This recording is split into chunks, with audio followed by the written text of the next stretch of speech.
experiencing in their household, and that's just in inflation and sales. That is a big issue for businesses across the city, across the province, across Canada, and we need to start looking at measures to encourage people to come out, and the city is doing those things, whether it be through patios, but also finding the funding for free programming, free spaces for people to be. We've really adopted the idea of a public market for both Parkdale and Byward. We want to be a space for everybody, from the Royals to just anybody coming to check it out. So really for us, we need to make sure that we're keeping an eye on the life cycle of the properties in the area through the public realm plan, that we're looking for strategies to offset some of those private security costs, and that we're finding the revenue to support programming and beautification. And I'll turn it over to Brian to add to that. Just to add, I think that there's also a perception that the area is old and tired, and there's been a proliferation of social issues in the area. And I think that we really see ourselves as a part of the solution to that, and really working with those groups. And we're really trying to reintroduce, like the area to citizens and drive more traffic to the area. And because of those issues, some people have been hesitant to come down. And people definitely don't interact with the space in terms of picking up their groceries in the same way. So it's really trying to reconnect with both the local residents and citizens throughout the city to come down and really kind of give it a new shot and understand what we're doing to make it a better place to be. Great, thank you. Councillor Brockington, please. Thank you, Mayor. Thank you, gentlemen, for your presentation this morning. I do want to acknowledge the Ottawa Markets partnership that we had last year in Raven Park, I believe last August, a very successful pop-up market. I believe Mayor Watson, you came as well, and had about 400 people from the community attend this, what I understand, first ever pop-up market. We're struggling to make this happen again this year. And so I'd like you just to describe what are the factors that you look for successful neighborhood pop-up markets, and what are the challenges that you're experiencing this year in particular? Thank you. Great question, Councillor. So Ottawa, we have a wonderful, wonderful network of 23, 26 single day markets across the city. They're all run by different volunteer groups. Ottawa Market is the municipal service corporation responsible for our historic markets. And so what we're seeing is people have a variety of options in their communities. Up in the Carlington area and in Raven Park, you're in proximity to the Parkdale Market. As well, you have a small business there, the Carlington Coffee House, which is doing pop-up street markets where somebody is bulk buying produce and bringing them in. And so one of the challenges for us is this evolving business model for these sellers in understanding that their businesses too, and they need to make sales. And so for that farmer, we almost need to find sites that are guaranteeing significant sales in a 3, 4, 5 hour period. And unfortunately, that's not happening everywhere, given the changing in shopping behaviors, where a family that might not have said, gone to Costco is now all of a sudden thinking they might shift to Costco because, they're looking to save dollars. So that's been the biggest impediment over the last, I would say, the start of this season is in particular, people speaking with their wallets to these vendors. There's lots of people on the street talking and understanding the product, but converting to sales is sort of one of the major things that we look for. And as well for that farmer, they are in a lot of cases factoring in paying a staff member to be there, the gas to getting from the farm to the market, the setup time, the marketing that's required. Way back, before Instagram and social media marketing trends, people would seek out these types of interactions and markets. And now, as much of a space as they are to buy a product, they are also a marketing space, and there is an element of theater to them. So what we're seeing across, I think, the city is, we've got really great markets. We need to do some more work on coordinating that network to make sure that sales are there for the farmers, but that we're also not oversaturating the vendor to come on out, because ultimately at the end of the day, as I said, their businesses too, and sales are the biggest thing that speaks to their interest. Thanks. Thank you. And the final question is from Councillor Curry. Just sort of a boring question. Thanks for this. You said at the very beginning, sounds to me like you're talking about a vision that you generally have, but you said at the very beginning you're doing a governance review and you've delayed your strategic plan. How does that all work together? I know the show must go on, but doesn't everything have to wait until you determine who's governing this? So the governance review was an expansion of the current governance and folding in the BIA and some of the multiple stakeholders in the area. So we thought it was redundant from our organization with our specific mandate, which was a focus on the outdoor markets, to refresh our strategic plan, to move it forward, to say, knowing that we were going to add additional stakeholders to the governance aspect. So we put that on hold. The governance is still there. The mandate is still there. That it's still business as usual. It's just the long term, and the mission, and we just need to expand the mandate a little bit to include the additional stakeholders that are going to be included with the revised governance plan. We've been talking with the city for the past 14 months and with the BIA and with other stakeholders in the area, kind of understanding what this will look like. So we have an idea of where we think we're going. We just need to really kind of hash it out and move it forward. All right. Be interesting though, when you have a different governance structure, or, even if it's just slightly expanded, that things might change. But the second question is just generally, have you gone around to other markets in other big cities to see what they've done, and how much research have you done on that front? Yeah, we have a program where we send our market managers to different locations around the country and in the US. We have not gone abroad just yet. And as well, our market managers are participating in sector relevant activities such as the Intense Conference and again, the Ontario Fruit and Vegetable Conference. Most recently, going down to Jean Talon and in and around Toronto as well. Understanding what those look like, what the operations are, because there is a real difference between, and as you rightfully note, a 7-day-a-week mandate and operation in Parkdale and Byward versus a single-day pop-up market. And what we're seeing is a trend right now. We've seen it in areas in Preston. We're seeing it in Wellington West, where markets are being used to activate public space. And so they're taking on a bit of a different structure. So there's a couple of things that we're reviewing and looking to understand as we look to evolve, because we also really want to grow our market managers and our staff into positions of sector authorities and understanding what's going on with the ins and outs of the policy, from everything to from putting up a tent to making the decisions that are relevant to make those sales for those vendors and farmers. Great. Thank you very much. Great. Well, thank you very much, Zach and Brian, for the good work you're doing. And to our retiring members, we send our sincere thanks. Next is Hydro Ottawa Holding Incorporation. Hydro Ottawa's 2021 annual report. There'll be a presentation by Jim Durrell, the board chair, and Bryce Conrad, president and CEO of Hydro. And I know there'll be many questions people have, of course, since the storm, and we welcome Jim and Bryce and their teams from Hydro Ottawa, and we thank them for the great work under very challenging circumstances that you were faced with just a few weeks ago. So we'll get Jim and Bryce settled in, and the floor is yours, Jim Durrell. Just push the button there. You just push the gray button. Been a while since I've been here. Thank you, Your Worship, members of council. I have with me today someone who's well known to you, obviously, our president, Bryce Conrad. We also have with us Guillaume Paradis, who is responsible for all the distribution of our hydro, and Julie Lupinacci, who is in charge of communications for Hydro. Can you speak a little closer to the mic, Jim? It's sure. Hard. There we go. Is that better? Today, I'm going to discuss three things. One, the annual report, and I'll just, on a highlight basis, I'm going to take it as read by members of council. Two, talk about some of the highlights of our strategic plan, which is approved by our board in the fall of last year, but is really important as we move Hydro forward.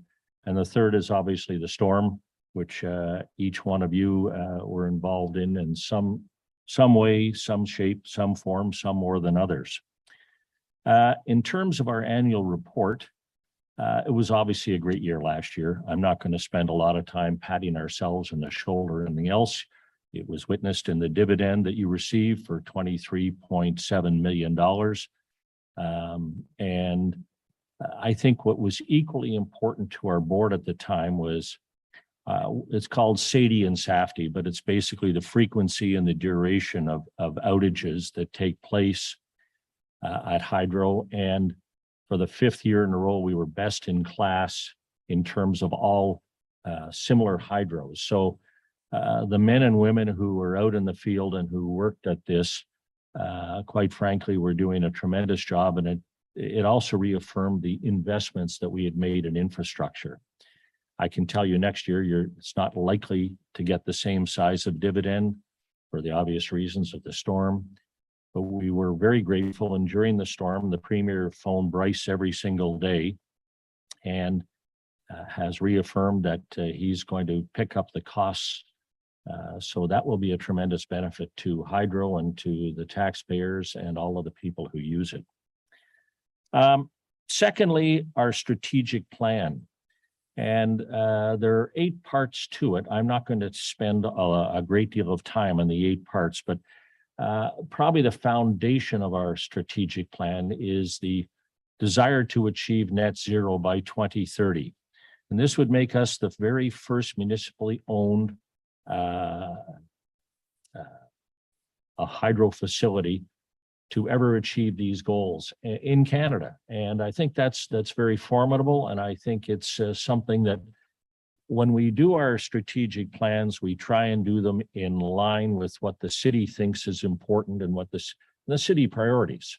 We can't work outside of you. We can't work inside of you, but we can work as much as we can alongside of you. And we've tried to do this in our strategic plan. And we know this commitment to the city to achieving net zero operations down the road. And we believe that we can achieve this in the next 8 years. Right now, we're probably at about 80%, 75 to 80%, but it'll be the singular focus of our senior management. Another, I think, key important direction was becoming a partner of first choice for significant green energy and carbon reduction in our community. And that's been witnessed by our involvement with ZB, which I think this entire city should be proud of, because it'll be the first, I guess you call it carbon neutral community in Canada, if I'm not mistaken, which is really something. And there's not enough read about it or written about it to really acknowledge that. And it resulted in us having to do some pretty advanced things in terms of thermal energy and using some old lumber works in Quebec to transform this. We're working again, leveraging and promoting our distributed sources. We're doing as many solar roofs as we can. We're working with the airport to make it net zero. We have an advanced program underway with the Ottawa Hospital that still has to be approved. But in that program, we will go a long way to the greening of a hospital as much as possible. The other points I think that you've all read, and you can see up here when I talked about working with the city, here are 4 major things that we're still working with the city on, and it's important. You own us 100%. We should be the energy provider for the city when the city does things internally. ROPEC is a very good example, and the conversion up and the cogeneration upgrade. We're working with you to assist in the electrification of buses. Many city-owned facilities, as you know, are older facilities and have to be retrofitted. And we can do this in a very cost-effective way for you as council and for particularly the taxpayers. And last but not least was our very effective and financially rewarding street lighting transition to LED, which was a huge benefit to the city. Those are the highlights, I'll say, of our strategic plan. You have it in your file there. And if you have questions, Bryce and I would be very happy to deal with it. So let's deal with the elephant in the room. It's hard to believe, but it's a month and 1 day ago that the storm took place. And in some respects, it seems like a lifetime ago in this era of constant 24/7 news. But you've all seen the stats, and I'm not going to belabor them about the scope and the size of this particular storm was unprecedented in the history of Hydro Ottawa and in our own city. And while you could look at the incredible devastation that was created by the tornado and by the ice storm, they paled in comparison to what happened to the city on the day of the storm. And I guess what I would equate it to two things, and obviously was asked, as you were, many of you were asked 100 times a day by your constituents, depending on the number of outages. The electrical circuit, the circuit that runs hydro, if you could try and imagine it as a gigantic extension cord that goes around the city.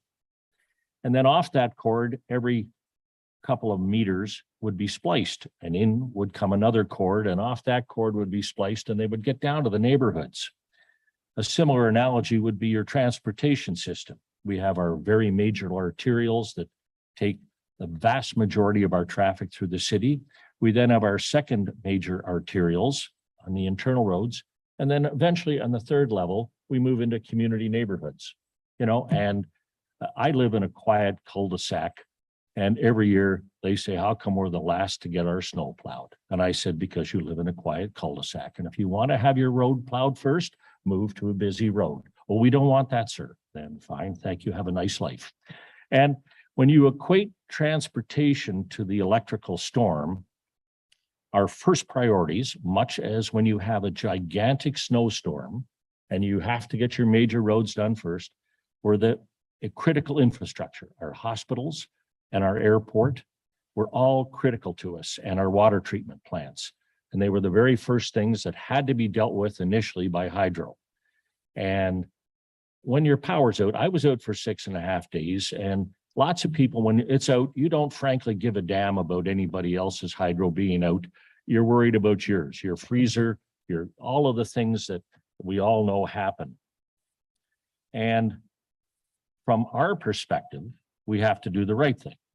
And so the very first thing was critical infrastructure.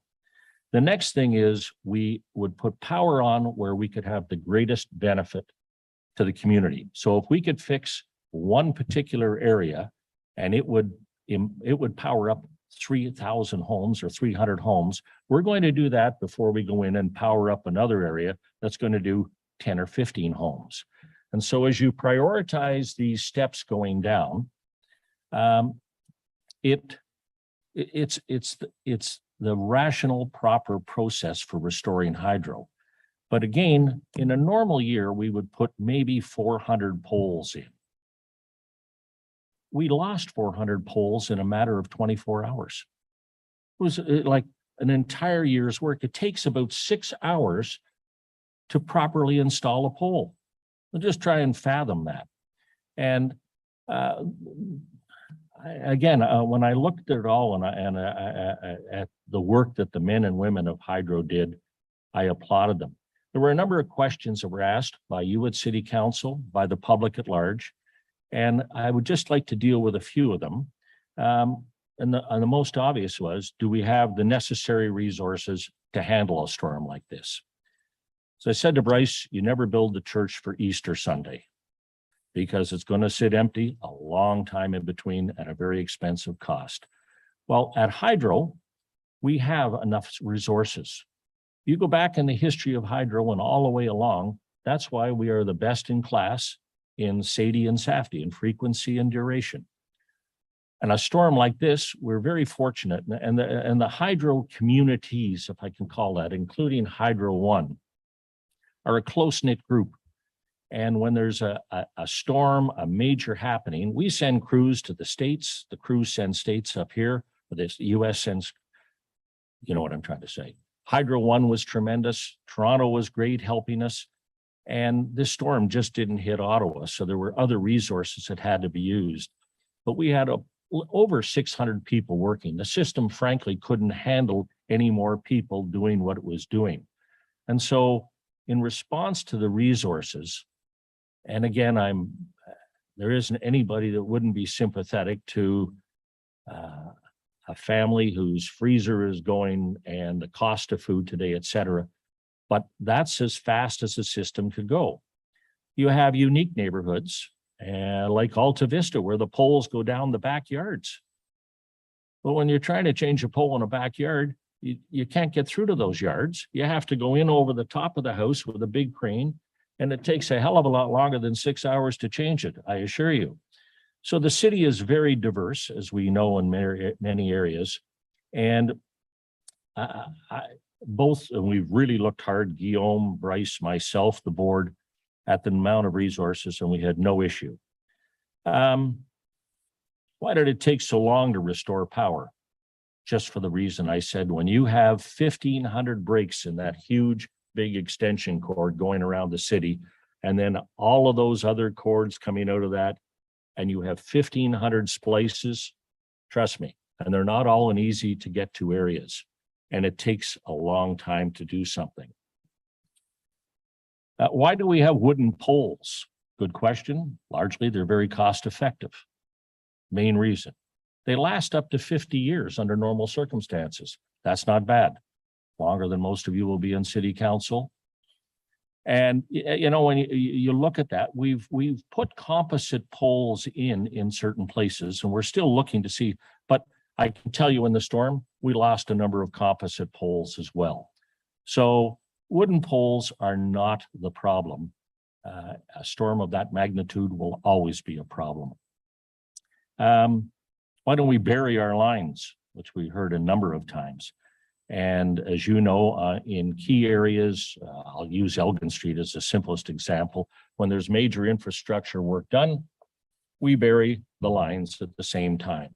Burying lines is enormously expensive, and if in new neighborhoods, of course, it's built into the cost of the homes and the development, et cetera.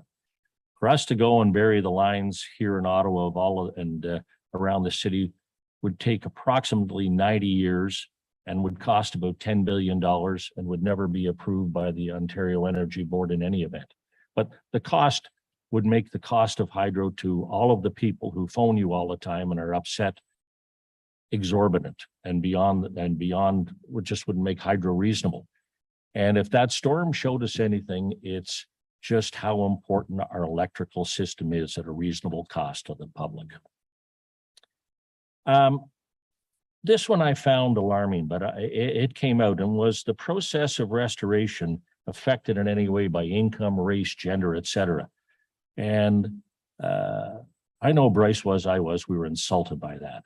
It's nothing could be further from the truth. And as I said to you at the start, when the process of restoration commenced, it's critical infrastructure.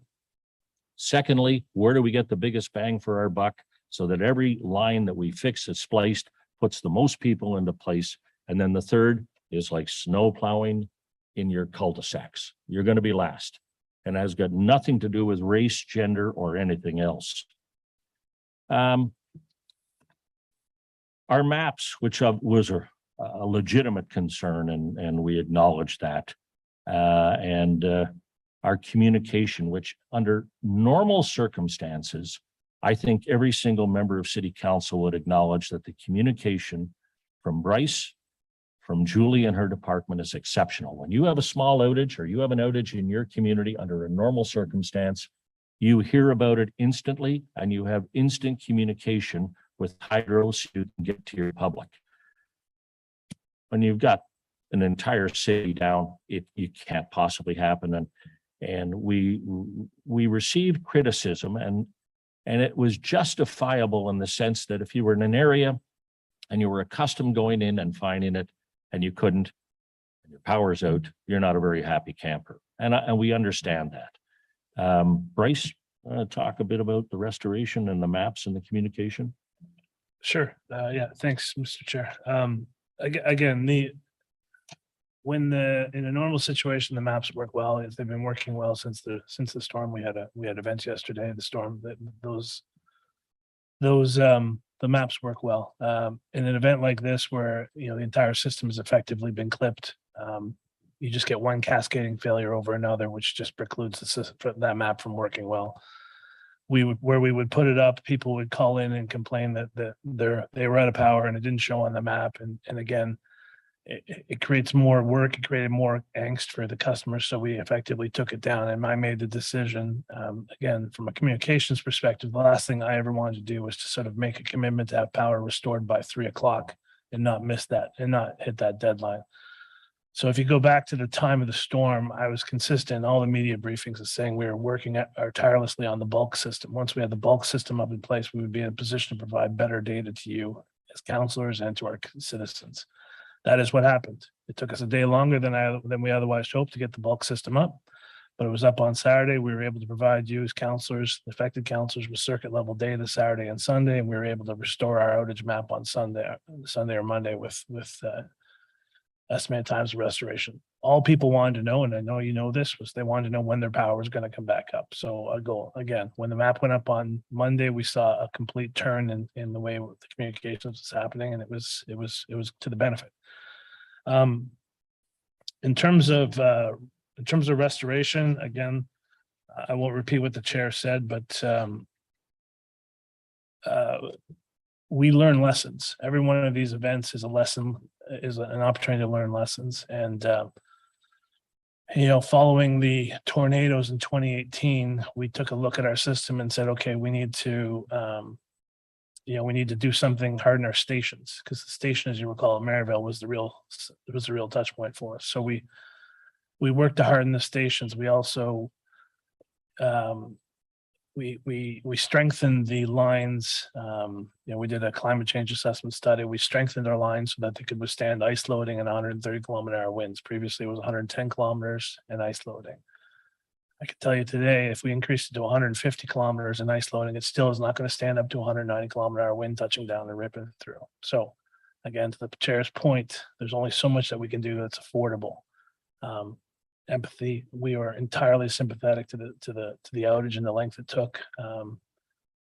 But effectively, we rebuilt half the grid in the better part of 8 days. And I think that's a credit to the men and women at Hydro Ottawa who worked tirelessly around the clock. And I think to just wrap this up, and then if there are questions, we're happy to answer them. The board has asked Bryce, and there will be a full report done because it is a learning experience. I hope we never have one of these bloody things happen to us again, but it's a learning experience for all of us, for the men and women who are out in the front line, for those of us behind the scenes. And what has impressed me always about our company is the willingness to adapt to the situations of the time.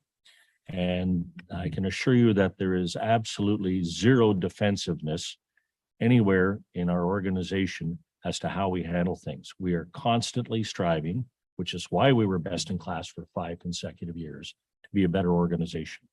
Thank you, Your Worship, and thank you, members of council. Great. Thank you both very much. I know we'll have a number of colleagues who have questions. So if we could ask colleagues, because there's at least 11 people have their hand up. So if you could be brief in both the questions and the answers. Councillor King. Thank you, Your Worship, and I'd like to thank Mr. Durrell and Mr. Conrad for their presentation today, as well as for the incredible efforts exercised by Hydro, both management and the staff on the ground, to not just restore, but in effect rebuild the grid after the May long weekend storm.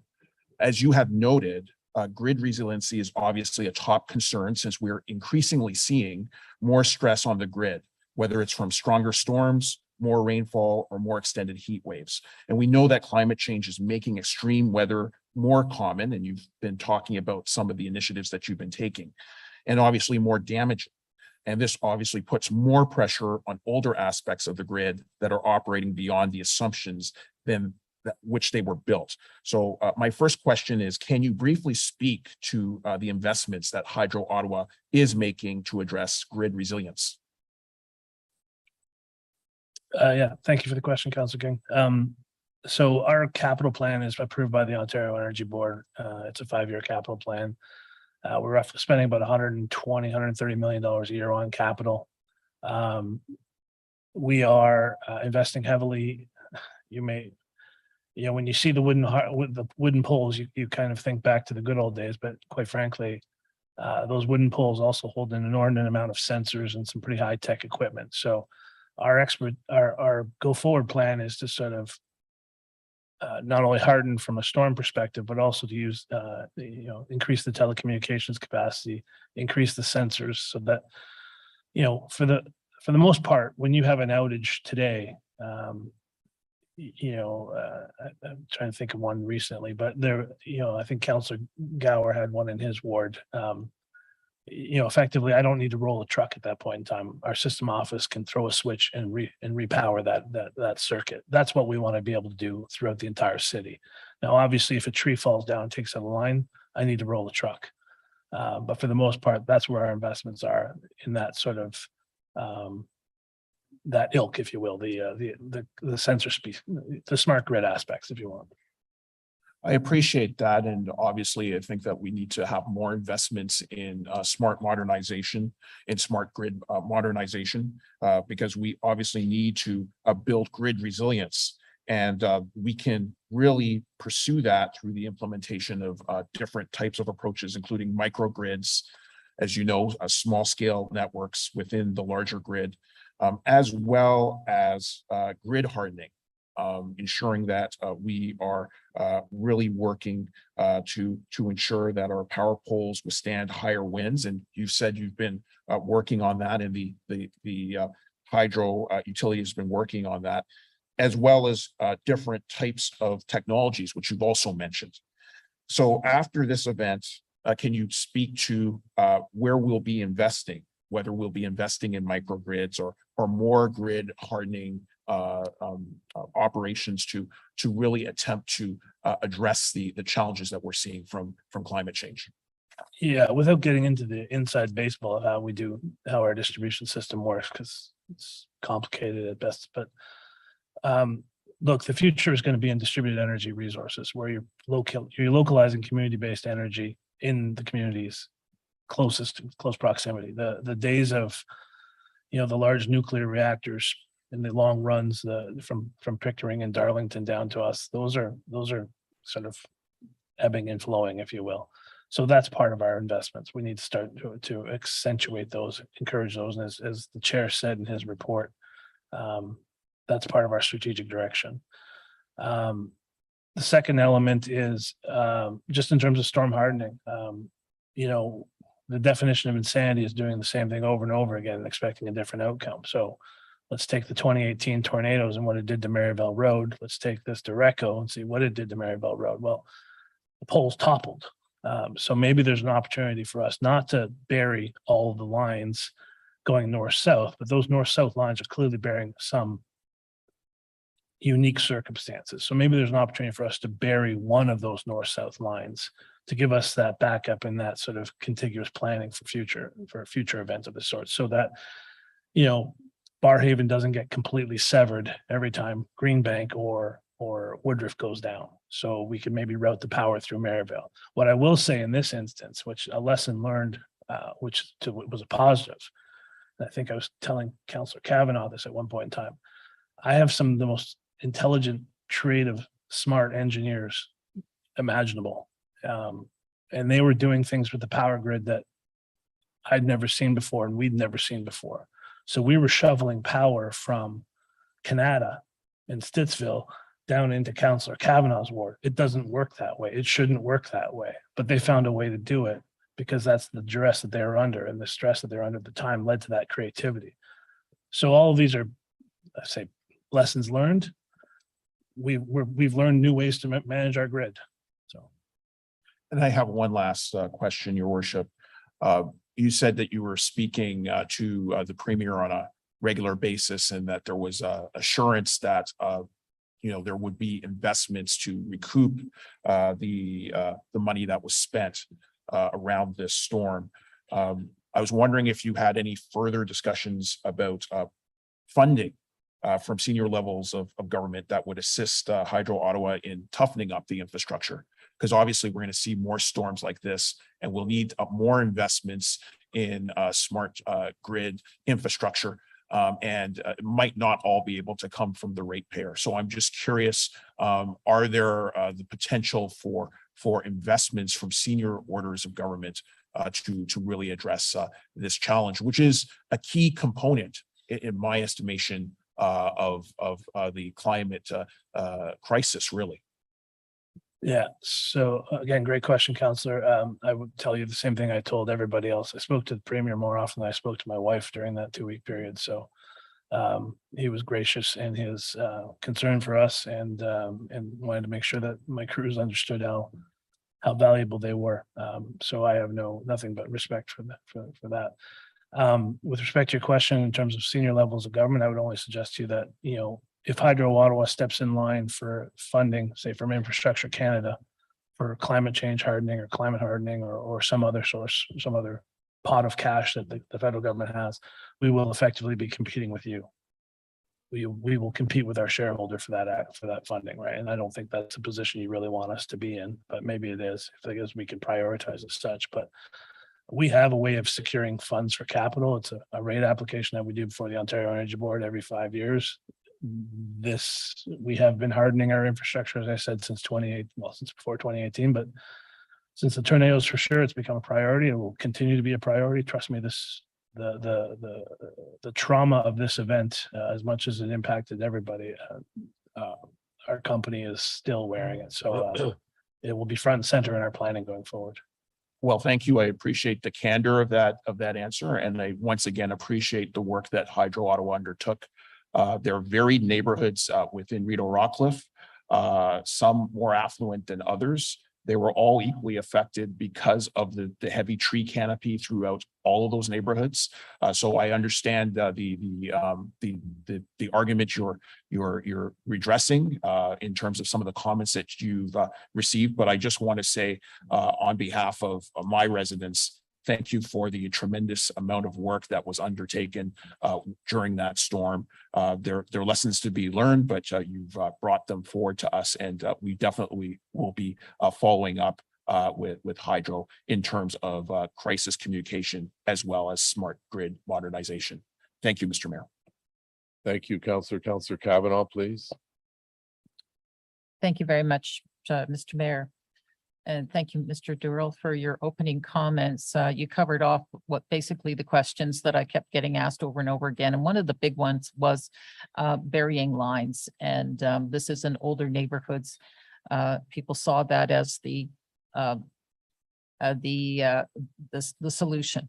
And I appreciate that you're giving a price tag for it. But I also appreciate the okay, there's a We'll have noise to invest in the room. in some Sorry. oil for that, I think. I also appreciate the fact that you're mentioning about where it would be worthwhile in terms of major grids, and that's very helpful. A couple of questions in terms of older neighborhoods. One of the biggest affected one was Kleber Park, a very large neighborhood, and the odd thing about it was that their power went out on Sunday morning rather than Saturday. And that was something that bothered them, and it created a lot of rumors and I can't substantiate anything that, why that happened, why it was delayed, and, they felt that they were picked on or something, that there was a delay. Can we get answers to why that happened, why there was a delay in their outage? And of course, people want information, and information is useful rather than trying to come to their own conclusions. Councillor, without that specific park here, we have Guillaume Parody, who is responsible for all the distribution. And this is not to push the question off, but I would like you to ask Guillaume in an email, and you will get a specific response, which I think you deserve and the people in that area deserve. And then when if there's subsequent questions, we'll be happy to answer them. But it's a challenge here at times, having then talked about the big circular electrical cord and all the splicing as to why one area. Guillaume would be able to tell you that and specifically deal with that area. Okay, thank you. And You're welcome. I appreciate the contact that Julie kept us in. And I want to thank her for answering our calls at all different times over weekends or whatever, back and forth. And yeah, we were talking to each other more than anybody else in my life. So I appreciate it. What people did see as one of the causes was trees, and that concerned me a lot. And I wanted to know, in terms of percentage of the damage, what was caused by trees. That concerns us as a city. We want to keep our canopy. These are older, big trees. They lose a branch, they knock out lines. We want to balance so that we can keep our big trees, but also keep our power. How is that being handled? It's a very fair question, and we had over 1,500 trees come down, and I don't think anybody was absolved from losing a beautiful tree in their neighborhood. And we have a regular, as you know, tree cutting service where we trim the branches, often at the people get upset when we go in and trim the branches on their beautiful trees to try and bring them back, but it's an absolutely essential part of preservation of the grid. But the devastation was great, and your concern about the canopy is a very legitimate one. And I don't know, Bryce, is there anything you want to add to that? No, nothing. I just suggest that, obviously the tree trimming cycle, the vegetation management will be a part of our analysis going forward. Most trees in the city are trimmed on a 3-year cycle. Is 3 years insufficient? Do we need to accelerate that? I mean, the winds were so dramatic in this instance that it wasn't branches falling on lines. It was trees being flipped up in the air and landing on lines, which again is not, I can cut a branch, but I'm not going to, that tree canopy is too important. We've seen advice. I received an email once saying we should cut all trees within 30 meters of a power line. And I was cautiously going to forward on to Councillor McKenney because she always gets on me about the vegetation management side. But the point is, if you trim the trees back from 30 meters from a power line, we wouldn't have much of a canopy. Thank you very much.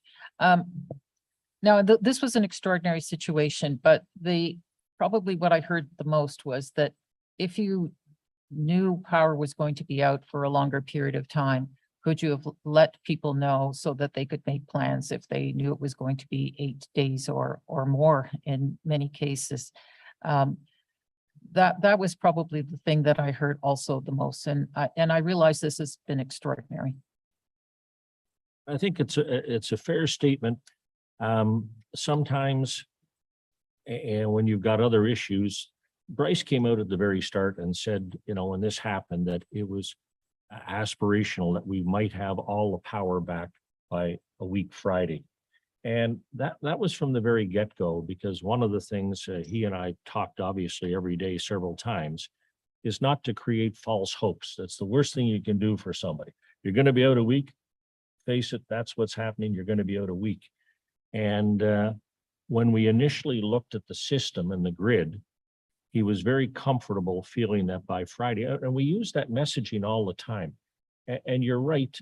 We talked about the progress of attitudes during the first few days of the storm was almost, in some respects, while it was very serious, people where it's like going on a camping trip and the power went out. Everybody was helping everybody, doing stuff. There was, in a very perverse way, a buzz around the city. And then after day 3 and 4, it was more, okay, that was enough fun, get my bloody power back on and quickly. And after 5 and 6, where people legitimately were concerned, some of it got downright nasty and offensive and unwarranted. But I will say, in Bryce's defense and in our communications department defense, Councillor, they did a heck of a good job at telling people how long it would be. I don't know if everybody always listened. Now, there are specific areas that you mentioned earlier that you will get an answer to that I think are fair. But throughout the entire process, each one of you had direct access to Bryce. And I know he spent much of his time trying to solve as many of the problems for each of you as he could. And you can't do much more than that. You know, really, they had daily briefings, and I followed them like all of you did with interest. And we never gilded the lily in any way. We said it's going to be probably Friday, and it was a little longer just because of the severity and the number of splices in that electrical cord took place. Yeah, if I could just build on that, Counselor, the commitment I made was to Friday was to restore the bulk system. And we actually were successful in restoring that system on the Saturday. So we were a day late. And by bulk system, what I meant was, and what I defined as the bulk system was, to Jim's point about the extension cord. The extension cord, all the cords were, power was flowing to all of the cords. That didn't mean power was flowing to every house. Categorically, that was never the commitment. The commitment was, we'll get that up. Once I had that up, we would be in a better position to provide realistic timelines for restoration. We would be then into the backyards and houses, moving trees, doing all that sort of stuff. So that really was the commitment. Again, you know, hindsight being 2020, should I have said Saturday? Should I have said Tuesday? Possibly. But at the time when we did the initial damage assessment, you'll recall I said there were 200 and some poles down. End of the day, there are 400 and some poles down. So our original damage assessment was off by a factor of 100%, to give you a sense of just how bad it got. Thank you very much. I know my colleagues have many questions. Thank you. Okay, Councillor Eglai, please. Thank you very much, Mr. Mayor. A quick comment first. I want to thank Bryce and the team. I know, Bryce, we had a few conversations, and I appreciate you allowing me to vent a little bit during those conversations on behalf of my residents. And my colleague just mentioned it, but Julie's hiding behind the pillar there, but just an amazing job, available any time of the day, any day of the week, on big or small problems. So I would be remiss if I didn't mention that publicly. So I want to talk a little bit about communications. We've already talked about that a little bit already, but the sense I got from my residents, and as you know, Pine Glen, Maryville Gardens, Country Place, you know, significant damage after the storm. And the message I got from them was, it was lack of ability to plan. If they had a better sense, and I hear you're saying that you didn't want to promise something that you couldn't deliver, but what it did, the silence at times led them to believe it was imminent that power would come back on. So they didn't make arrangements to book a hotel or go to the cottage or go live with grandma and grandpa for a few days. So, and I know there was a lot of plates spinning in the air at the time. So the only question I have with regard to communications is Chair, you've indicated that there's going to be a review, and just would like a public commitment that part of that review will be communications, lessons learned, what could be done differently, what could be done better in the future. And, you know, if we can get that commitment, I think that'll go a long way, because, you know, as we're talking here, I see my phone and the weather network saying we have another storm coming this afternoon. So these are going to keep coming. And we have to be able to get that information out. So I see nodding of head. So I assume that will be a portion of the review.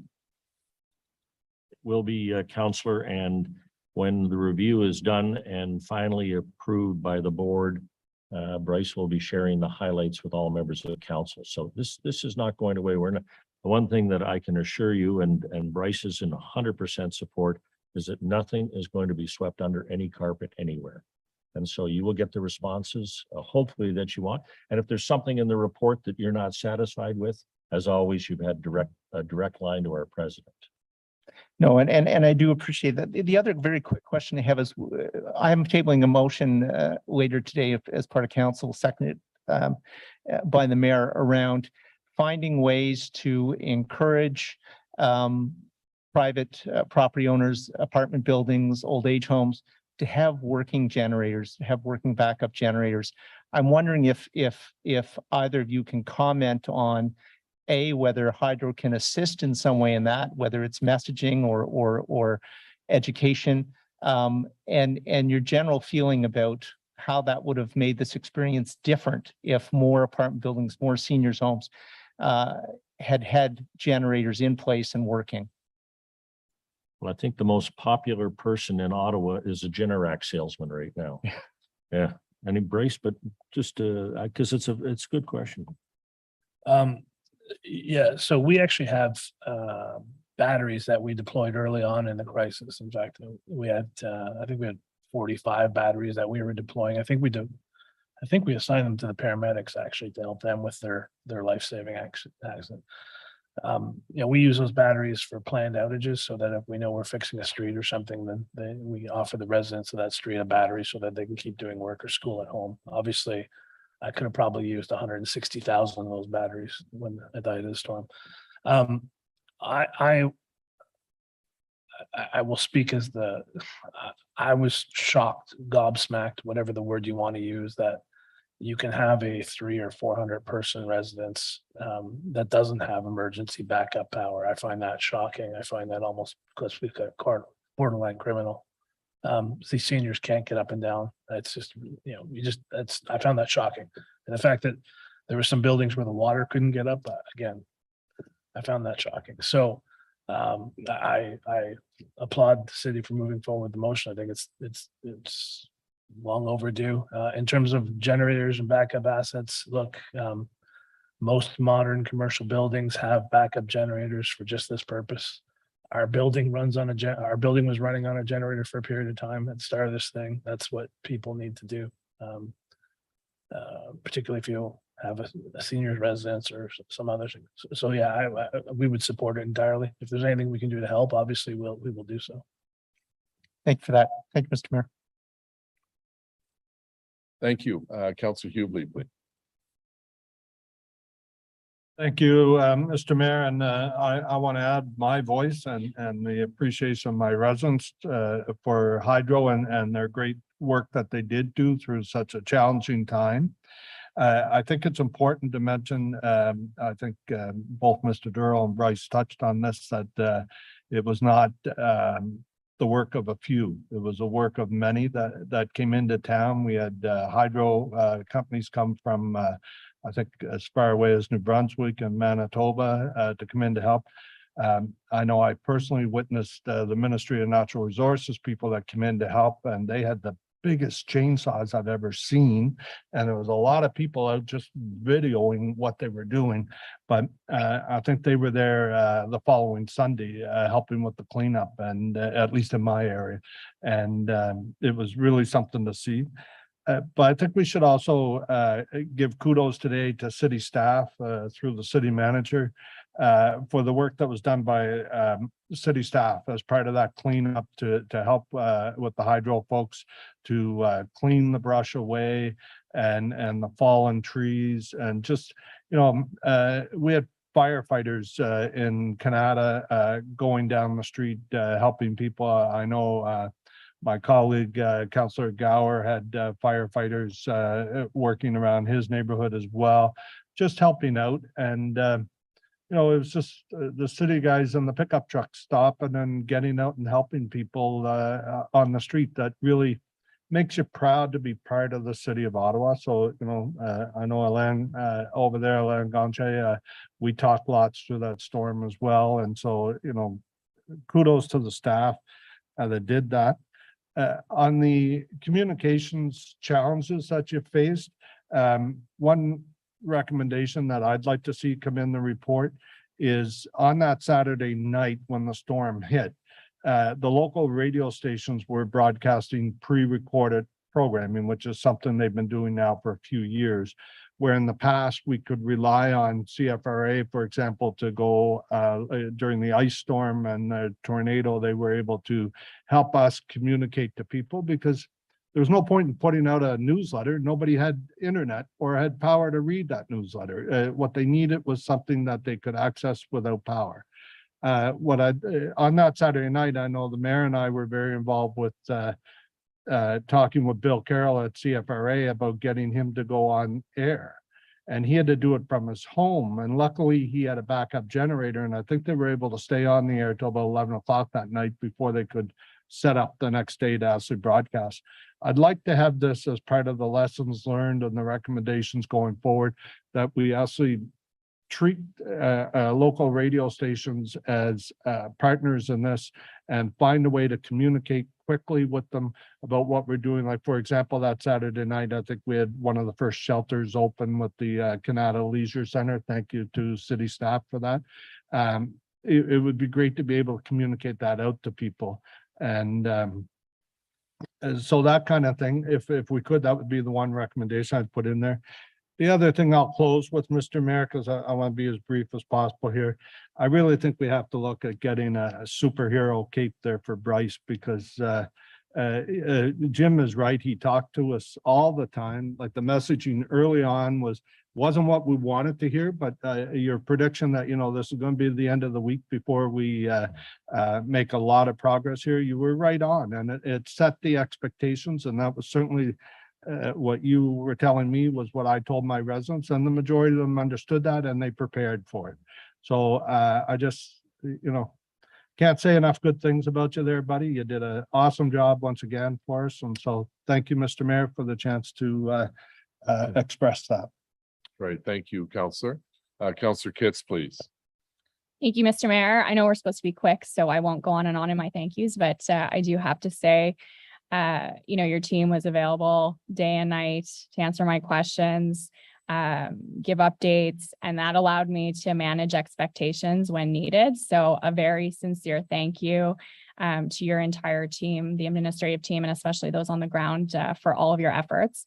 When it comes to prioritization based on density, how many clients you can get online in the shortest amount of time, I fully appreciate that. Mr. Durrell, your cul-de-sac, I've shared that with residents myself. I hear you. But I do think a consideration needs to be made for those on septic and wells, because no power in that scenario means no water. And without a generator, you risk flooding your basement with the septic. So as part of your review, is this something you're considering that for residents with those unique challenges, is the prioritization, is that something you're considering? I think it's both the president and the chairman of the board are on well and septic, so we're very sympathetic to that comment. No, I think it's a valid statement, and we will look at it. I can't say what our action will be, but I think it's a valid comment. Okay, thank you for that.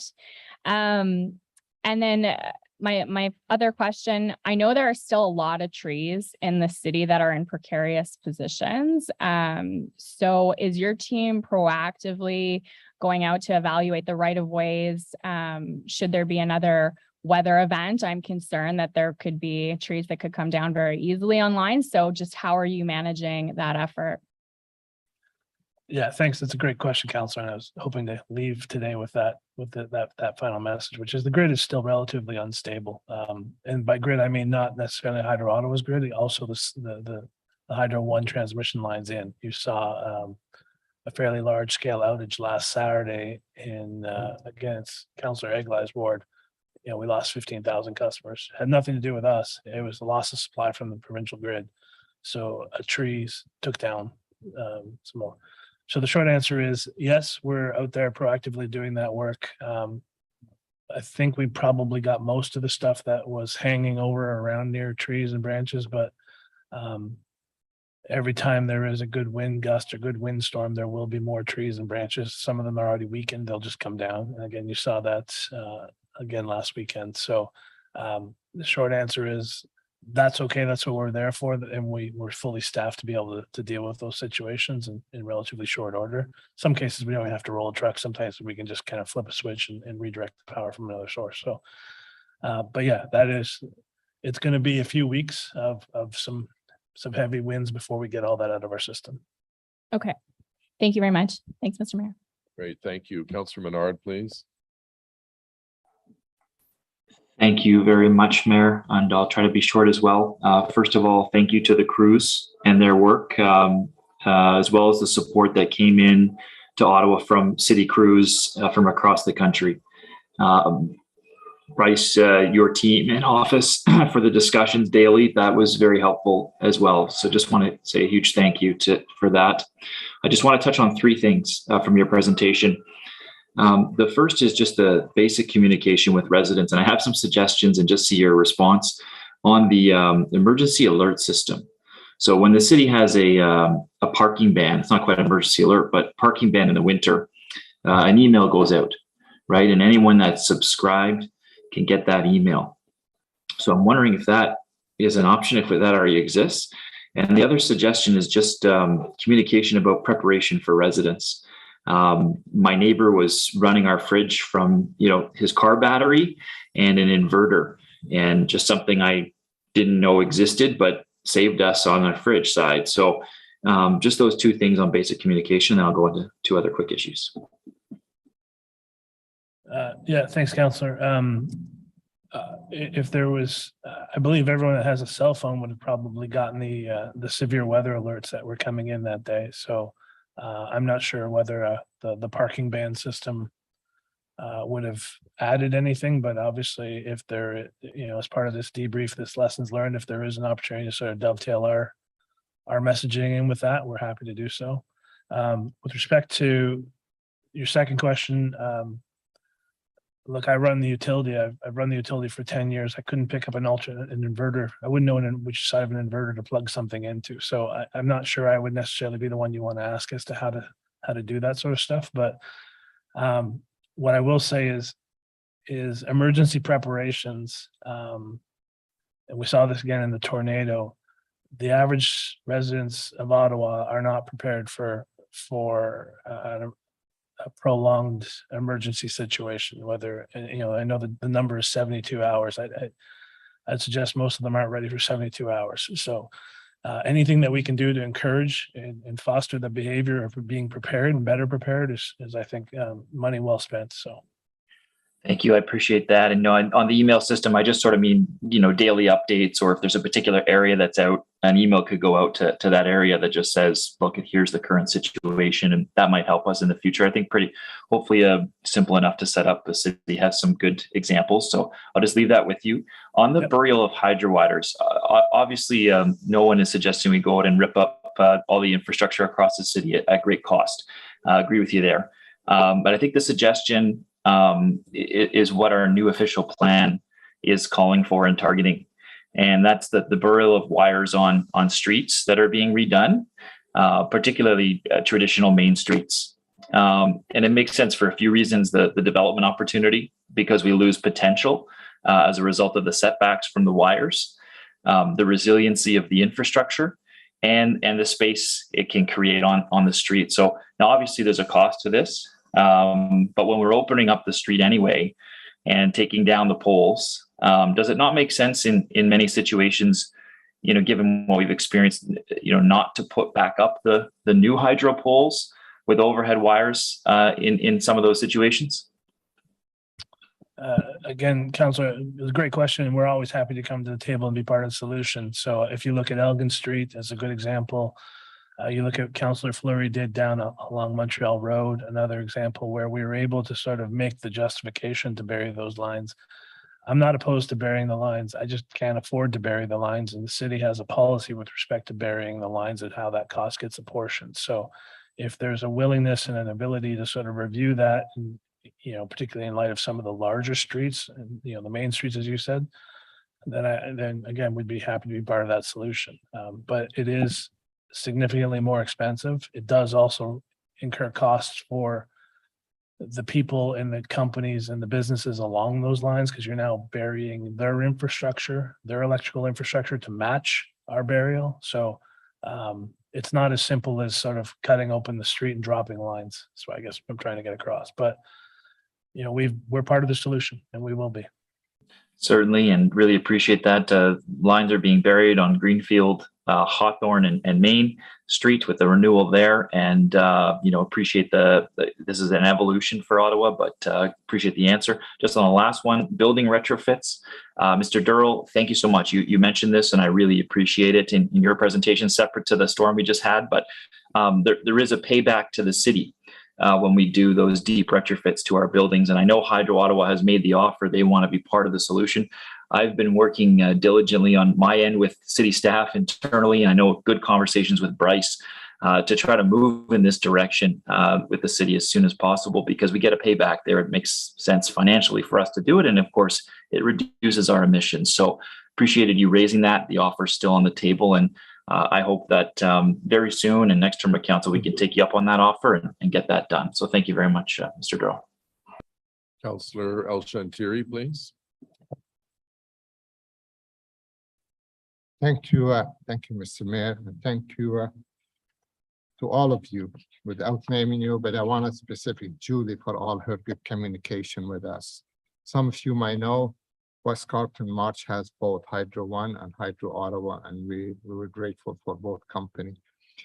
I have to ask different question on page 51 of your financial report, and it talks about the business plan, and they enable the company to project 255 million in net income over the next 5 years. I know this report was obviously offered before the storm. So with the storm now took place, is those projection number is still going to be able to be achieved? We just had our audit committee meeting before our last board meeting. And of course, we were reviewing, as all audit committees do, the first quarter results, which frankly aren't worth a damn after what happened in the second quarter. And so Bryce and our financial department are putting together, they've estimated the original costs, as I said, to be somewhere in the 25 to $30 million range and possibly more, that depending on what the province does, it will have an impact on us. There's no question. There's no ifs, ands, or buts that it's going to affect our bottom line. To what degree, we still don't know. And it's first and foremost, trust me, on the audit committee's mind and on Bryce's mind and the board's mind. So it's a very good question that we have no answer for at this moment. Okay, thank you very much. Thanks, Councillor. Councillor Deans. Thank you, and thank you both for being here today. I just want to quickly add my thanks and praise for the work that you did, recognizing the enormity of the challenge you faced. I think you did an amazing job, and I think the community really do appreciate that. I agree with my colleagues that talked about communications, and we can always improve that.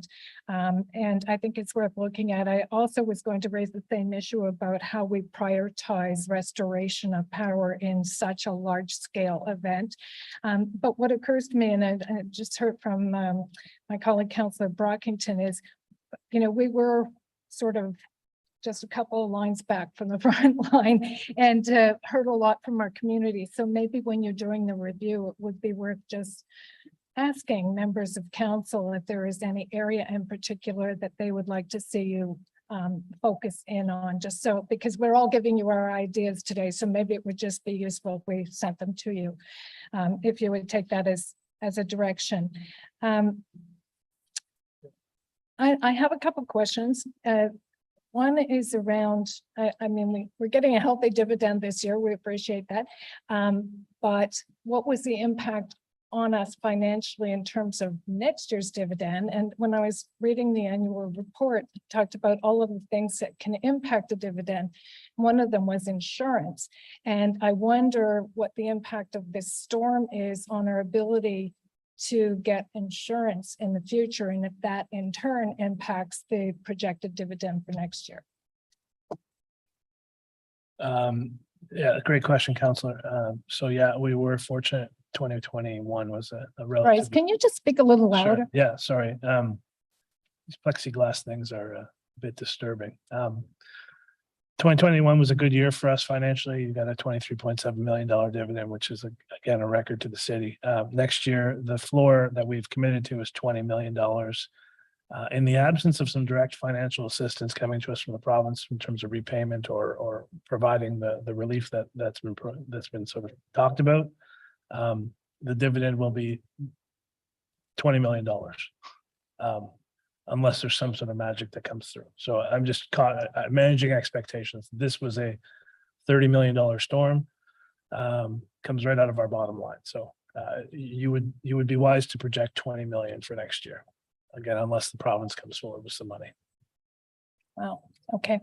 And with respect to the insurance side, utilities don't, we're not allowed to sort of set aside. We have insurance on our facilities, we have insurance on our people, we have insurance on our buildings. We don't insure our poles and wires. That is effectively what we get rate based for. So there is no, as much as you'd like to sort of set aside some money for a rainy day to fix the poles and wires, that's not the way it works. So, our relief comes via the next rate application. Okay, okay, that's good clarity, because when I read the report, it kind of gave me the impression that the wires were insured too. But Yeah, our generating assets, we can insure, obviously, and have insured. And as you can appreciate, insurance is not cheap any longer. So, but your other question about reaching out to you and specific ideas, we're happy to do so as part of this lessons learned. You were on the front lines, often dealing with the hostility that we were dealing with, but front and center. So we're happy to reach out and have those conversations with you directly and with the various community associations. We've learned that the community associations have been an invaluable source of input into our storm restoration efforts as well. great, thank you. And just one final question. It's on a completely different topic, but since you're here on more than just the storm, you are recommending the addition of 2 new board members. And, I understand that you looked at what others are doing and making that recommendation. And I don't, have a big problem with it. I just wonder about the erosion of the percentage of input at that table from the major shareholder, which is city council. And so I just wonder I know you're looking for specific expertise, but as I understand it, there are actually, if you would add to 4 positions available. So what's the rationale for diminishing the percentage of council representation on the board? I think it's a very valid question, Councillor. When we initially started to look at this, we recognized that, first of all, Hydro Ottawa is no longer a small company. It's a very large company. Secondly, as what originally I can recall when I was first started as your chairman, we really were in largely the distribution business. We just took the energy from Ontario and redistributed it. And as I think I've mentioned in previous annual general meetings, we're now in excess of 30% of our revenue is coming from non-regulated sources, and that's only going to increase. And we felt that the board being expanded at this point in time would put the organization in a better position to adapt to all the changes that are taking place, quite frankly. You need a specific number of CAs or CPAs, and because of your audit requirements, you want men and women who have business merger experience because we continue to acquire companies. And you want obviously some legal training in there somewhere. I don't think in any way it diminishes the impact of the city in terms of it. You own us. You can tell us what to do. If you decided to pass a motion today to fire me, I'm gone. Okay. Oh, I know all about that. Yeah. So yeah, that's right. So, the city's position, and we've had some excellent representation over the years, and Councillor Curry and Councillor Harder are no exception. And so I'm very comfortable, and I would hope particularly, and this has evolved, and again, he's getting too many plaudits, and thank goodness we've already renegotiated his salary, but he does an outstanding job of communicating with you. And that to me is first and foremost, and not when there are problems areas, but to tell you on a monthly basis what your company is doing as a shareholder. And you don't get just an annual report. You get, I think, a very comprehensive and informative report from Bryce and our team. And so that's the rationale. We were very comfortable with it, the board and senior management, just because of the growth of Hydro and the diversification. And frankly, we don't see it in any way, shape, or form diminishing the impact of city council, because in the end, you own us. And the other point, councilors, city obviously appoints all the directors. All these directors go through the city, so. Right. Okay, thank you. Those are all my questions. Thank you. Councillor Duda. I don't think it can be said enough, so I am going to repeat what my colleagues have said. Is I have so much gratitude, as does residents, for the work done by your crews, your staff, and all those who are on the front lines helping us get through this. I don't think anybody questions the impact of this storm and the unique aspects that Hydro Ottawa had to deal with and contend with throughout this. So I think that can't be said enough. I'm not going to go on long. I am going to speak to the communications aspect, as many of my colleagues have as well, because I think that one of the another unique aspect of this was the prolonged nature of the outages for many residents. One of the other aspects of that is, although there was almost daily media updates and information shared on social media and news releases, a lot of the residents that I was serving, they had lost power. They weren't able to charge their devices. They stopped after a period of time getting information. And my concern was, and this is maybe my own personal experience, councillors and city staff and public health were on the front lines trying to get these residents information about hydro. And I'm not in a position to give that information, not only because I wasn't receiving it, but also I do not have the expertise, nor did I have the insight.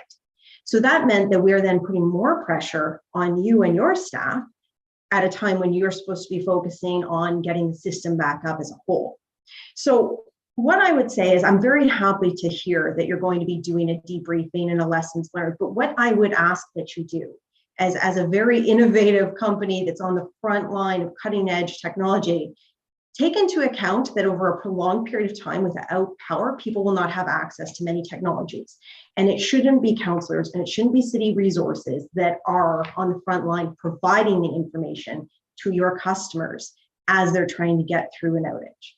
So I know that this was a very unique circumstance, but I would like to see the pendulum swing from city resources, including council, being the providers of information on behalf of hydro, to hydro finding innovative ways, and maybe it could go back to some more traditional in-person ways of giving information to your customers, because you have the best information, you have the best expertise.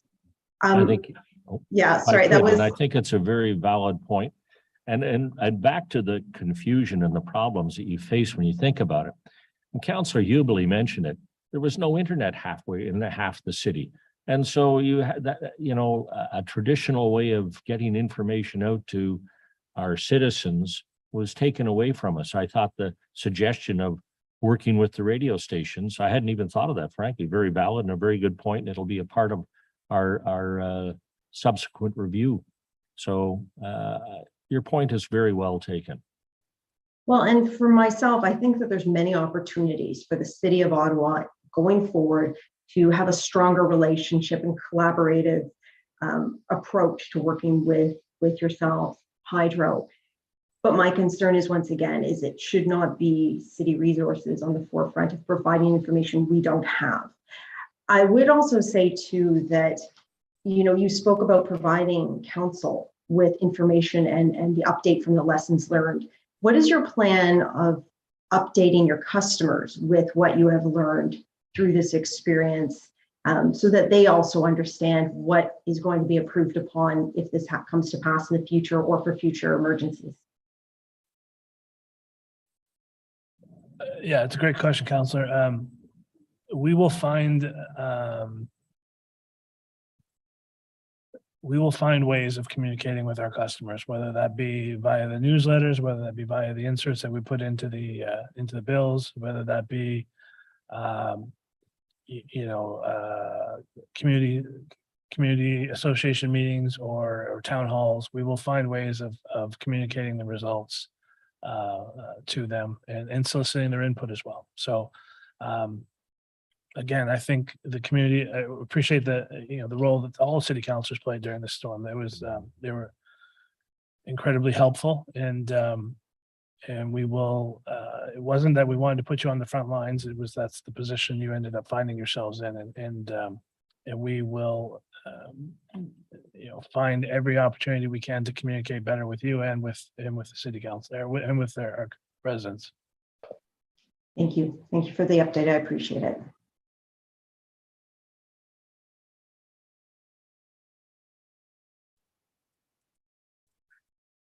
Thank you. Councillor Gower, please.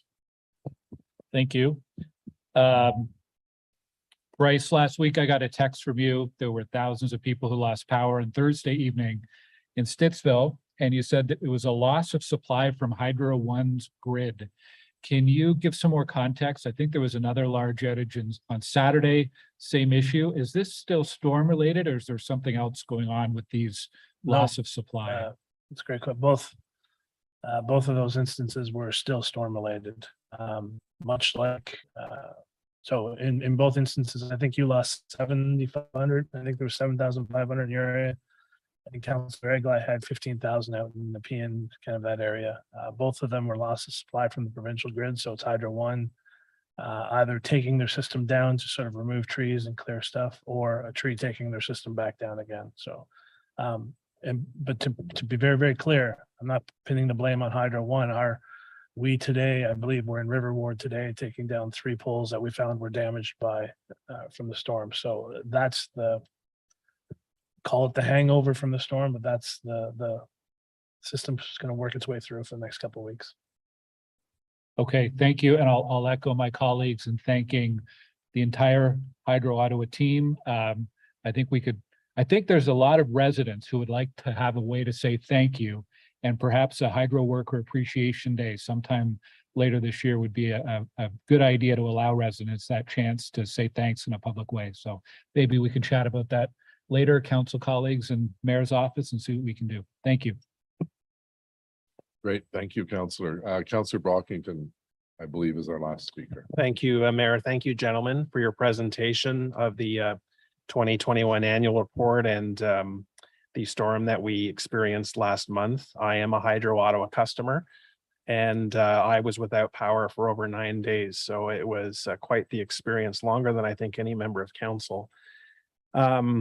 I want to acknowledge that I will never truly fully understand or appreciate what you went through as far as the organization and all the work that you had to coordinate to get us back powered, and the Herculean tasks that were associated with that. I do want to acknowledge that and thank you. And of course, the linesmen and women who were in the field getting us back connected, both Ottawa based and across our province and other provinces. You have a document that is identified as the post-mortem, and you do have identified a number of issues, which I appreciate coming out of that storm. You've heard questions today about how will councillors be engaged? We have a lot to say. And in a response to Councillor Egli, you said a report will be produced and shared with us. But further to Councillor Dean's point, how can we be engaged in this process? How will you proactively reach out to us to ask questions, to engage? I have a lot to share with you. There hasn't been any communication in this regard coming out of the storm. So can you just elaborate further for me on this matter? Well, I think to start with, Councillor, there's a constant communication from either yourself or other members of council with Bryce and or our staff. And we probably have 15 to 20 questions that have been asked that we have aside that have been asked by members of council of our staff as this thing unfolded. As the storm unfolded and communications continued to work. And so I'm somewhat, I don't see the necessity of having a special conflab with members of council to discuss this. I think each of you are strong communicators in your own right. And if there's something in specific you would like to have us look at, and has been mentioned here by many of you today, we're more than happy. There's not 1 ounce, as I said, of defensiveness in this process. We view it as something that we did exceedingly well and can do even better the next time. Hopefully there's not a next time. So I guess that we hadn't looked at how do we specifically involve members of council more than we already have. Okay, during the derecho in particular, the challenge for me, receiving up to 1,000 inquiries a day by email, Twitter, phone from my residents was the lack of information and communication from Hydro Ottawa. It was me compiling where the streets and sub neighborhoods were without power, providing lists multiple times a day to my contact and pushing Hydro for information. I would not say that was proactive on Hydro Ottawa's part. And maybe you didn't know, maybe you just didn't have that information. But the frustrating part is so many of your customers needed information and they weren't getting it from Hydro Ottawa. The sources were city councillors who were in the field 14, 16 hours a day, some of us without power in our own homes, to try and share that information. So communications, from my perspective, were not exceptional or outstanding. There's significant issues here during the storm, and I have a lot to share with you. So I will accept your offer to reach out and share that in more detail, but there were some very significant challenges. Even once you got established and understood the full extent of the problem, about sharing information that we could then in turn share with our residents. Second, I'll just say that there have been communication issues well before the storm started. And I have a list here, which I will share with you offline. And the issue again is communications, proactive communications, and when there are issues, how we can address that issue in a quick way. And there's one example I'll give is the replacement of hydro poles on Maryville Road in Carlington, which resulted in 2 poles on a sidewalk panel. And the old pole wasn't going to come out for up to 9 months later. So you have people in Carlington can't using the sidewalk in a wheelchair or pushing a pram because you now have 2 hydro poles on that sidewalk. And no one at Hydro saying this is a priority for us. We'll get there, councillor, 6 to 9 months. And thankfully the city got engaged and we could get that further. But it's those types of challenges, that's one of many, well before the storm started, where we can work better together. We need to work better together. And communications has been and was an issue during the storm. And that's why I raise it today. My residents are concerned about the fragility of the system. They're concerned about, as Mr. Conrad noted, how to be better prepared, the 72-hour kit, those sort of things. There are other issues that my residents are concerned about. But when we boil down to it, we're not judged how well we communicate in good times. It's when we have a bad incident like a storm and people can't get basic information. That's what we heard loud and clear needs to be addressed and improved going forward. But thank you for listening. Well, and if I can, there's been many storms and many outages in your area and other areas outside of this particular once in a lifetime storm. And I would say that I've never heard anybody complain about that communication under normal circumstances. And if I've had any feedback ever from members of council, it was basically that you were all very satisfied with the level of communication you got under a normal circumstance. In this one, all the cards were off the table. We agree that it could be better, and we will strive to make it as good as we possibly can. And we recognize that each one of you, who's that has Pine Glen? Councillor Eagle Eye? Can see it. There you go. Yeah. Is that, yeah. Keith has Pine Glen. Yeah, I mean, Pine Glen was just a complete disaster. I used to live on Palanca Drive. It was a complete disaster. There were other areas of the city, there was nothing going on. And, so those of you that were in the middle of the complete disasters, you have, not that it's worth anything, but you have 100% of our sympathy. And I walked many miles in your shoes in days gone by, and I know exactly what it was like. And so, I can only tell you and assure you that we will do everything in our power. Will it be perfect, our new system? Guarantee you not. Will there be room for continued improvement? Guaranteed, yes. Your comments are valid. Thank you. Thank you.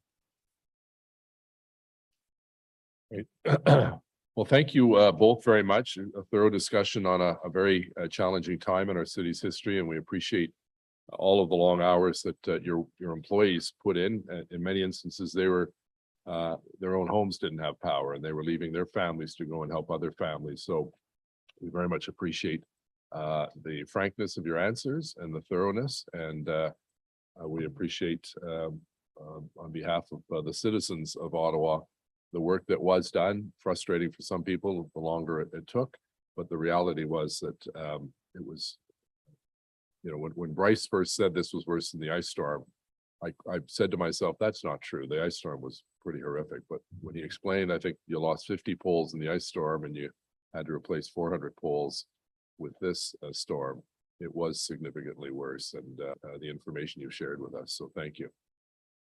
So we have a revised motion by Councillor Harder and seconded by Councillor Curry. Councillor Harder, do you have the motion?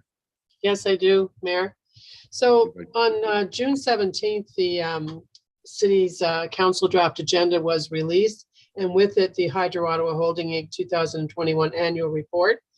And in that report on page 22 in document 4, errors were identified, and a revised report was then issued to members of council and published with the final agenda. This motion to therefore be it resolved that council receive and consider the revised report with the revised document floor reflecting the correct names in terms of the current members of boards of directors. Okay, thank you, Councillor Harder, seconded by Councillor Curry. On the technical amendment, carried. Carried. On the report as presented, recommendations 1 to 6. Carried. Thank you, and carried as amended. We'll go through the consent agenda. Audit report number 15, rapport numéro 15 du comité de la vérification, cybersecurity investigation report. Carried. Committee recommendation, consolidated financial statements. Carried. Carried. Next, audit review and investigation reports. That committee recommendation, the council consider and approve the recommendation. Carried. Carried. Item 15, community and protective services report number 27, phase 1 implementation of the Canada-wide early learning and child care system. Councillor Deans is removing herself as she has a conflict on this item. So on item 15.1, the recommendations carried. Carried. Item 16, Joint Planning Committee and Community and Protective Services Committee report number 3. Item 16.1, review of tools to prohibit or prevent rent evictions. Carried. Carried. 16.2, inclusionary zoning status update and direction, compte rendu de situation et orientation de zonage d'inclusion. Carried. Dissent. Carried. Sent by Councillor Lulon. Item Dissent. 17, Dissent as well. and Councillor Shirelli. Andalus. And DeRuse. FEDCO, report number 39, rapport numéro 39, Comité des finances et de développement économique, 17.1, anti-racism strategy. Mr. Mayor, I was wondering if you would allow me to make a comment on this item. Yeah, we'll come back to that, Ed. Item 17.2, 2022 tax and rate operating and capital budget Q1 status report. I have Carrie? Mr. Mayor, it's Councillor Meehan. I have a question on this one. Is it a short one or should we come back to it, Councillor? Come back to it. Thank you.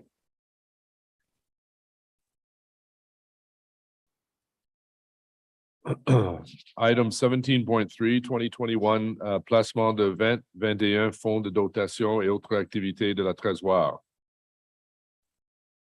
Carrie? Carried. Item 17.4, le plan d'accessibilité municipale de la ville d'Ottawa, PAMVO, compte rendu 2022. Carried. Carried. Item 18.1, affordable housing capital strategy and update, Councillor Fleury and McKenney have a motion, so we'll come back to that.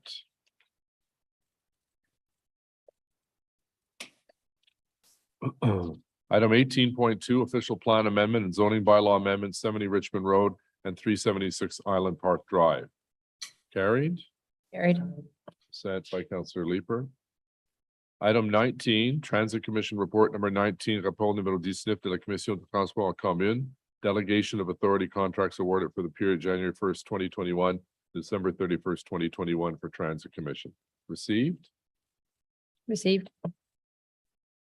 Item 20, Build Heritage Subcommittee Report number 28, rapport numéro 28 de sous-comité de patrimoine bâti, rising from the Built Heritage Subcommittee meeting of June 20th, 2022.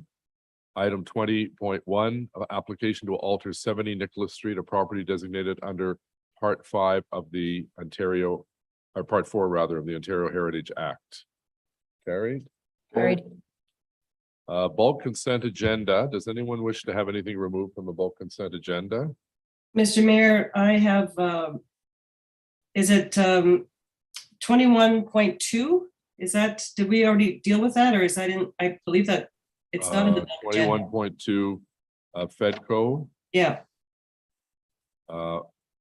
In the bulk, sorry, which one was it that, it was the one-time funding for the climate change master plan. Okay.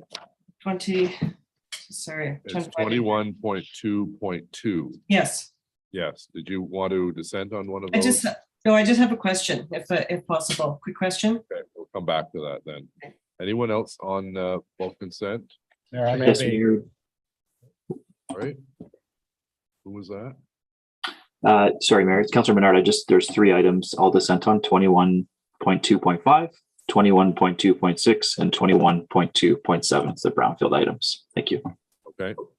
So we also have item 21.3.4 zoning bylaw amendment 126 York and 151 George Street lifted for a technical amendment. Who has that technical amendment? Councillor Gower, do you want to read it, Councillor, so we can just have that on the record? Yes, so for item 21.3.4, whereas the proposed text of document 2 of the report recommends replacing schedules 74 and 76 of the zoning bylaw, and whereas the schedules above affect properties other than the subject site, and whereas the intention of the report can still be accomplished through exempting the subject site of the provisions of the schedules, therefore be it resolved that with respect to document 2, details of recommended zoning in the report, the following be approved. 1, item 2 be replaced with the following: amend part 17 schedules by adding new schedule YYY as shown in document 3. 2, add subsections 5 and 6 under item 3B as follows.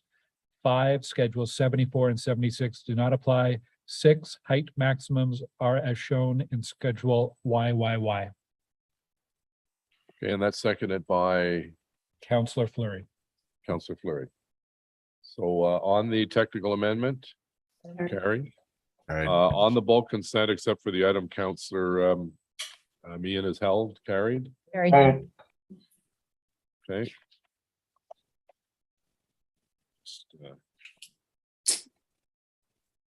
Yeah, so we'll just go back to items that have been held. Item 17.1 of Fedco anti-racism strategy, Councillor King, and as I had an opportunity at Fedco, we had a great presentation by your colleagues, and I want to thank you again for your leadership. From day one, you grabbed onto this file and you haven't let go, and you've made a lot of good progress. So the floor is yours. Well, thank you for that, your worship, and thank you for this indulgence. As council liaison for anti-racism and ethnocultural relations initiatives, I'm pleased that we have the city's first anti-racism strategy before us for approval. After 3 years of hard work and consultation with over 1,000 residents during a pandemic, we have a comprehensive 5-year plan which is designed to proactively identify and remove systemic barriers in city policies, programs, and services in order to realize a vision of racial equity. The strategy provides 28 recommendations and 132 actions to address racial inequity in governance, housing, economic development, health, child and youth development, as well as ensure racial equity in the workplace and institutional practices. The strategy aims to create programs and services that meet the diverse needs of Ottawa and to grow an equitable and inclusive workforce. I'm pleased a wide range of organizations have been inspired by this work. In anticipation of the strategy and with the development of an anti-racism secretariat, many groups and agencies have been highly engaged. These organizations serve a diverse range of communities, including Indigenous, African, Caribbean, Black, Asian, Jewish, Muslim, newcomers and immigrants, youth, 2SLGBTQIA+, women, and gender diverse persons, people living with disabilities, francophones, and older adults. I'm profoundly grateful for the contributions of so many organizations and so many residents, too numerous to fully name, who shared their lived experiences, their advice, and suggestions that formed the foundation of the strategy. Just some of the organizations that contributed included the Ottawa Local Immigration Partnership, Ottawa Carleton Immigrant Services Organization, the Ottawa Chinese Community Service Center, the Ottawa Muslim Women's Organization, Independent Jewish Voices, the Ottawa Black Mental Health Coalition, as well as the Somerset West, Centertown, and Pinecrest Queensway Community Health Centers. I'd also like to thank them and the many others who provided input. I'd also like to especially thank those individuals who served on the anti-racism advisory table who informed the strategy. During these 3 years, I believe the development of the strategy created hope and encouragement in diverse communities, which directly resulted in resilience, innovation, and community action. We've seen through the creation, through this process, the creation of the city's first African, Caribbean, and Black Wellness and Resource Center, as well as the development of a strategy to create safe, accessible, and culturally appropriate mental health programs and services for a myriad of communities, as well as the Dream Legacy Foundation's pursuit of housing initiatives in an effort to build community security and stability. I really want to thank the community for taking on all of these challenges during the development of the strategy. I'd also want to say thank you to the mayor and to my fellow council colleagues for supporting this initiative, and who I know are always reaching out on a regular, ongoing basis to the diverse communities that make up our city. I also want to thank Councillor Kavanaugh as Council Liaison on Women and Gender Equity, who always advocates for extending equity in all city policies, and Deputy Mayor Dudas for advocating for broadening equity in the city's social procurement policy. Most of all, I'd like to acknowledge the tireless efforts of our staff on this policy, including Donna Gray, Suzanne Obiera, and the rest of the community and social services team. It's a great pleasure to see this emerge. I think many community members are elated that we are moving forward, and I believe that this is real change. Thank you, Mr. Mayor. Very well said. Thank you very much, Councillor King. On the committee recommendations, 1 and 2, carried. Adopté. Merci. The next item that was held was item 18.1 of Planning Committee Report number 63, 2022 Affordable Housing Capital Strategy and Update. And Councillor Fleury has a motion, seconded by Councillor McKenny. Wonder if it's possible to put it on the screen. I want to thank Mr. Willis and Mr. Saya for working with myself and Councillor McKinney on this matter here, and Charmaine Forgy as well. Whereas report ACS 2022 CS Gen 011 provides a status update on all the funded projects to date, as well as to seek approval from council on the priorities and processes for capital funds in the 2022 budget. And whereas the report seeks to provide delegated authority to the Director of Housing Services to prepare and submit an investment plan to the federal and provincial governments in the event additional funding is provided. And whereas staff are to support the development of publicly owned lands around LRT stations, and on April 10th, 2019, council received report named here that identified a total of 20 sites for affordable housing development opportunities involving public lands. Whereas ACS 2019 report separated the parcel into short-term, medium-term, and long-term opportunities. Therefore, be it resolved that staff in planning, real estate, and economic development, 1, retain external architectural resources to prepare an analysis of the potential development yield.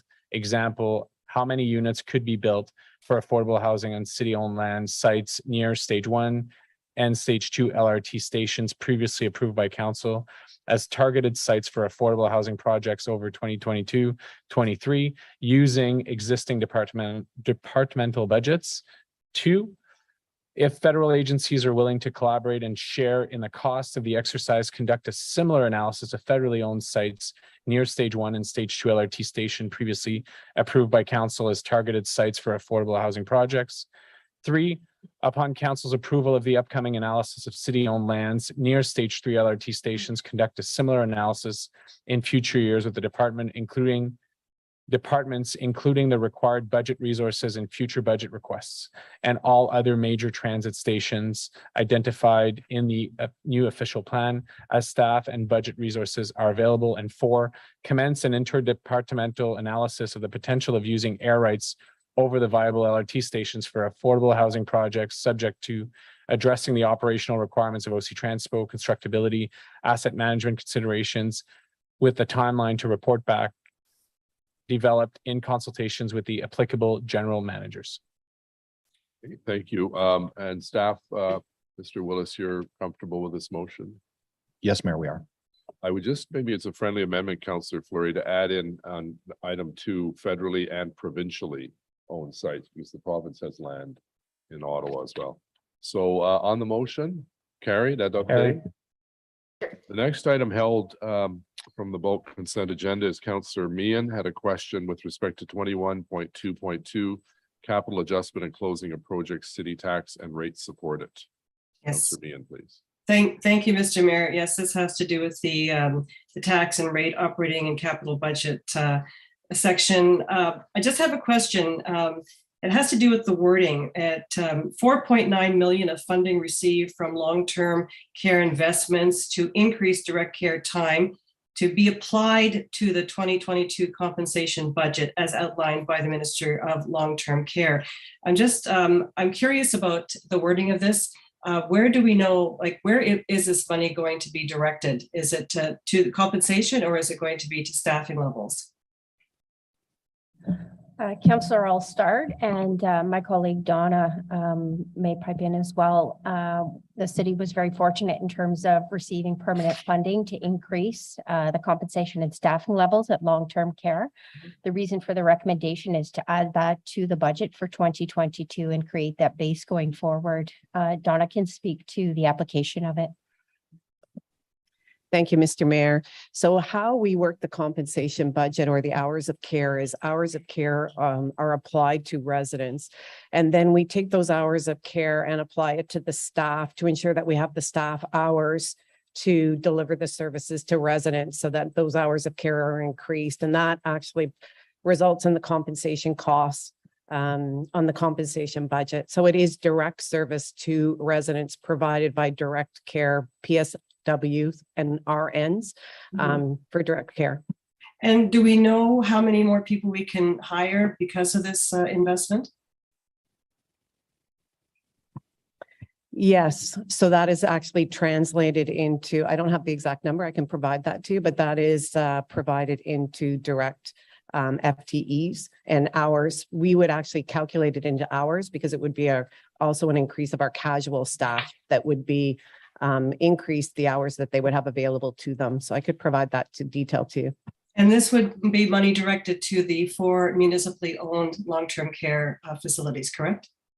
Yes, that is correct. Okay. The reason I'm just asking about where this money is going to go and hopefully that it was going to be going to increasing staff levels is because sadly what we learned during the height of the pandemic that a lot of the staffing levels basically dropped off in many of our homes luckily not here specifically in Ottawa, but I'm hearing from residents in my ward concerns that staffing levels, not in our long-term care homes, but many of the retirement residents has not increased since many of the homes lost staff due to the COVID, the pandemic. And this is concerning me right now. So it's very difficult to go into a retirement home and ask about staffing levels. It's something that we just can't access that information very well, but it is a concern of mine. So I was wondering if I could make a direction to staff at this point. Would that be okay? Well, what would the direction be, Councillor? If I'd like to just read it now. I'd like to have the Dr. Etches at Ottawa Public Health, along with the Director of Long-Term Care, to determine what issues, if any, are there in terms of COVID response, isolation frequencies, when lockdowns are required now, overall staffing levels, changes in full-time and part-time staff, an assessment of feeding routines, preparedness for power outages, air conditioning. Mr. Mayor, point of order. Point of order. Just as Chair of Public Health, I just wanted to confirm for everyone that council cannot actually direct Dr. Etches or Ottawa Public Health or the board to do something. They can request, Okay. but Then there I could would be a inquire. direction from council to either Dr. Etches or the board. Well, I can certainly alter this to make it a request. My apologies for that. I think that it would be incumbent on Ottawa Public Health to take a look at some of the conditions in our retirement homes, not just our long-term care. We have to look after our most vulnerable, and we have to ask questions and determine the issues if we're going to address them. So whatever the terminology is for my request, then I will certainly do it. I can submit it later if you'd like. Okay, thank you. So Councillor Meehan had also asked for item 17.2 to be held as well. Yeah, 17.2. I'm just wondering if we can find out exactly how the $1 million in one-term funding for climate change master plan, do we know where that money is going to be spent or how? Mayor, if I may, we do have a spending plan for the additional $1 million, and just recall that the direction for the additional $1 million came out of a budget direction coming out of the Standing Committee on Environment, et cetera. In December, we were to find additional money. 2/3 of it will be towards energy evolution initiatives, and I'll list them in a minute. 1/3 will be spent to accelerate the climate resiliency plan that was before the committee this week, and council expressed a lot of interest in speeding up that work.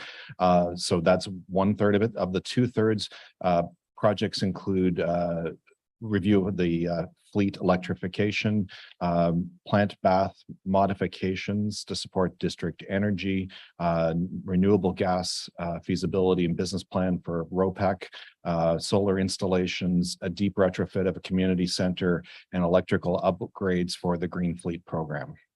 So are we hiring additional staff then?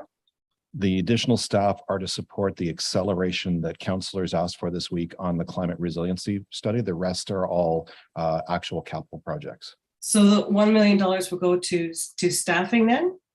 No, Mayor, just to repeat, 1/3, the two positions that are dealing with climate resiliency, approximately 1/3 of the $1 million are about speeding up the climate resiliency plan. The rest, the 2/3 of that 650,000 are for capital project support. Okay.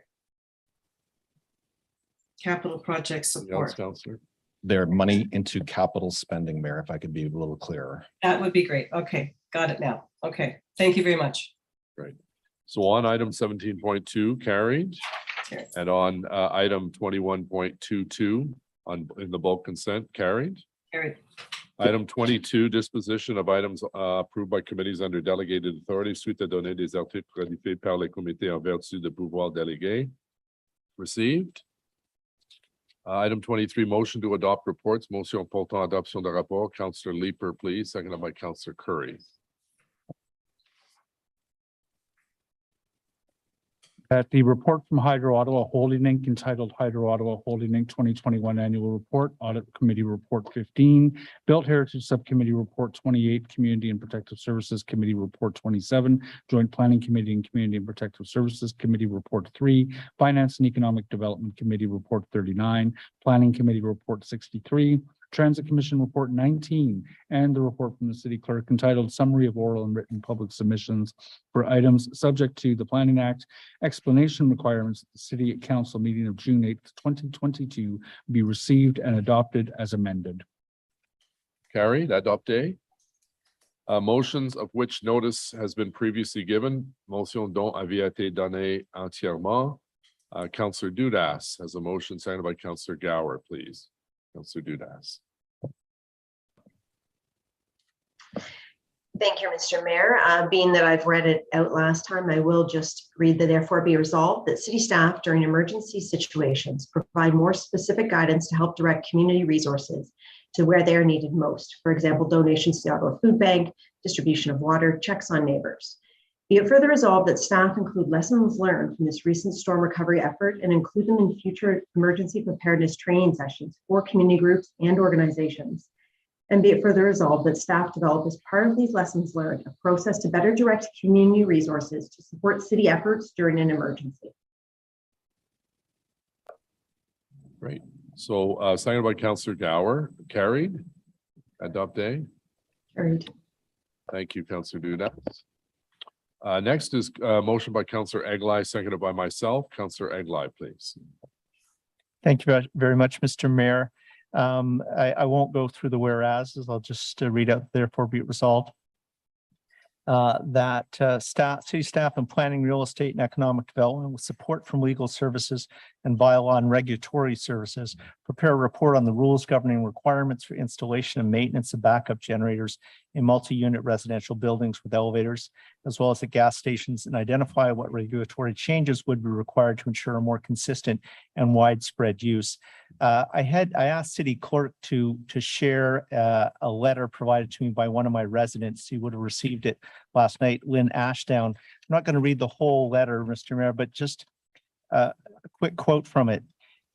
This was a resident that was stuck in her apartment for many days without access to an elevator, without access to power. There were in that building, there were issues also with getting water to the upper floors. She wrote and said, it's about treating others as you would want to be treated and doing the right thing, not because a policy or law enforces it, but because it's just what you do to look after one another. And I think we heard something similar from Hydro this morning. A lot of the issues that we all dealt with through the aftermath of the storm in apartment buildings and in seniors residences were related to the fact that there were no backup generators in some of these buildings. So people didn't have power, elevators were not working, and in some cases, water couldn't get up to the upper floors of buildings. That meant diversion of city resources, whether it was wellness visits through fire department or public health, the fire department trying to figure out how to get water to these upper floors of these buildings, bringing in food, paramedic visits for folks who couldn't access elevators or the elevators weren't working. Many of these things could have been avoided if individual owners of these buildings, companies that own these buildings, had backup generators in place.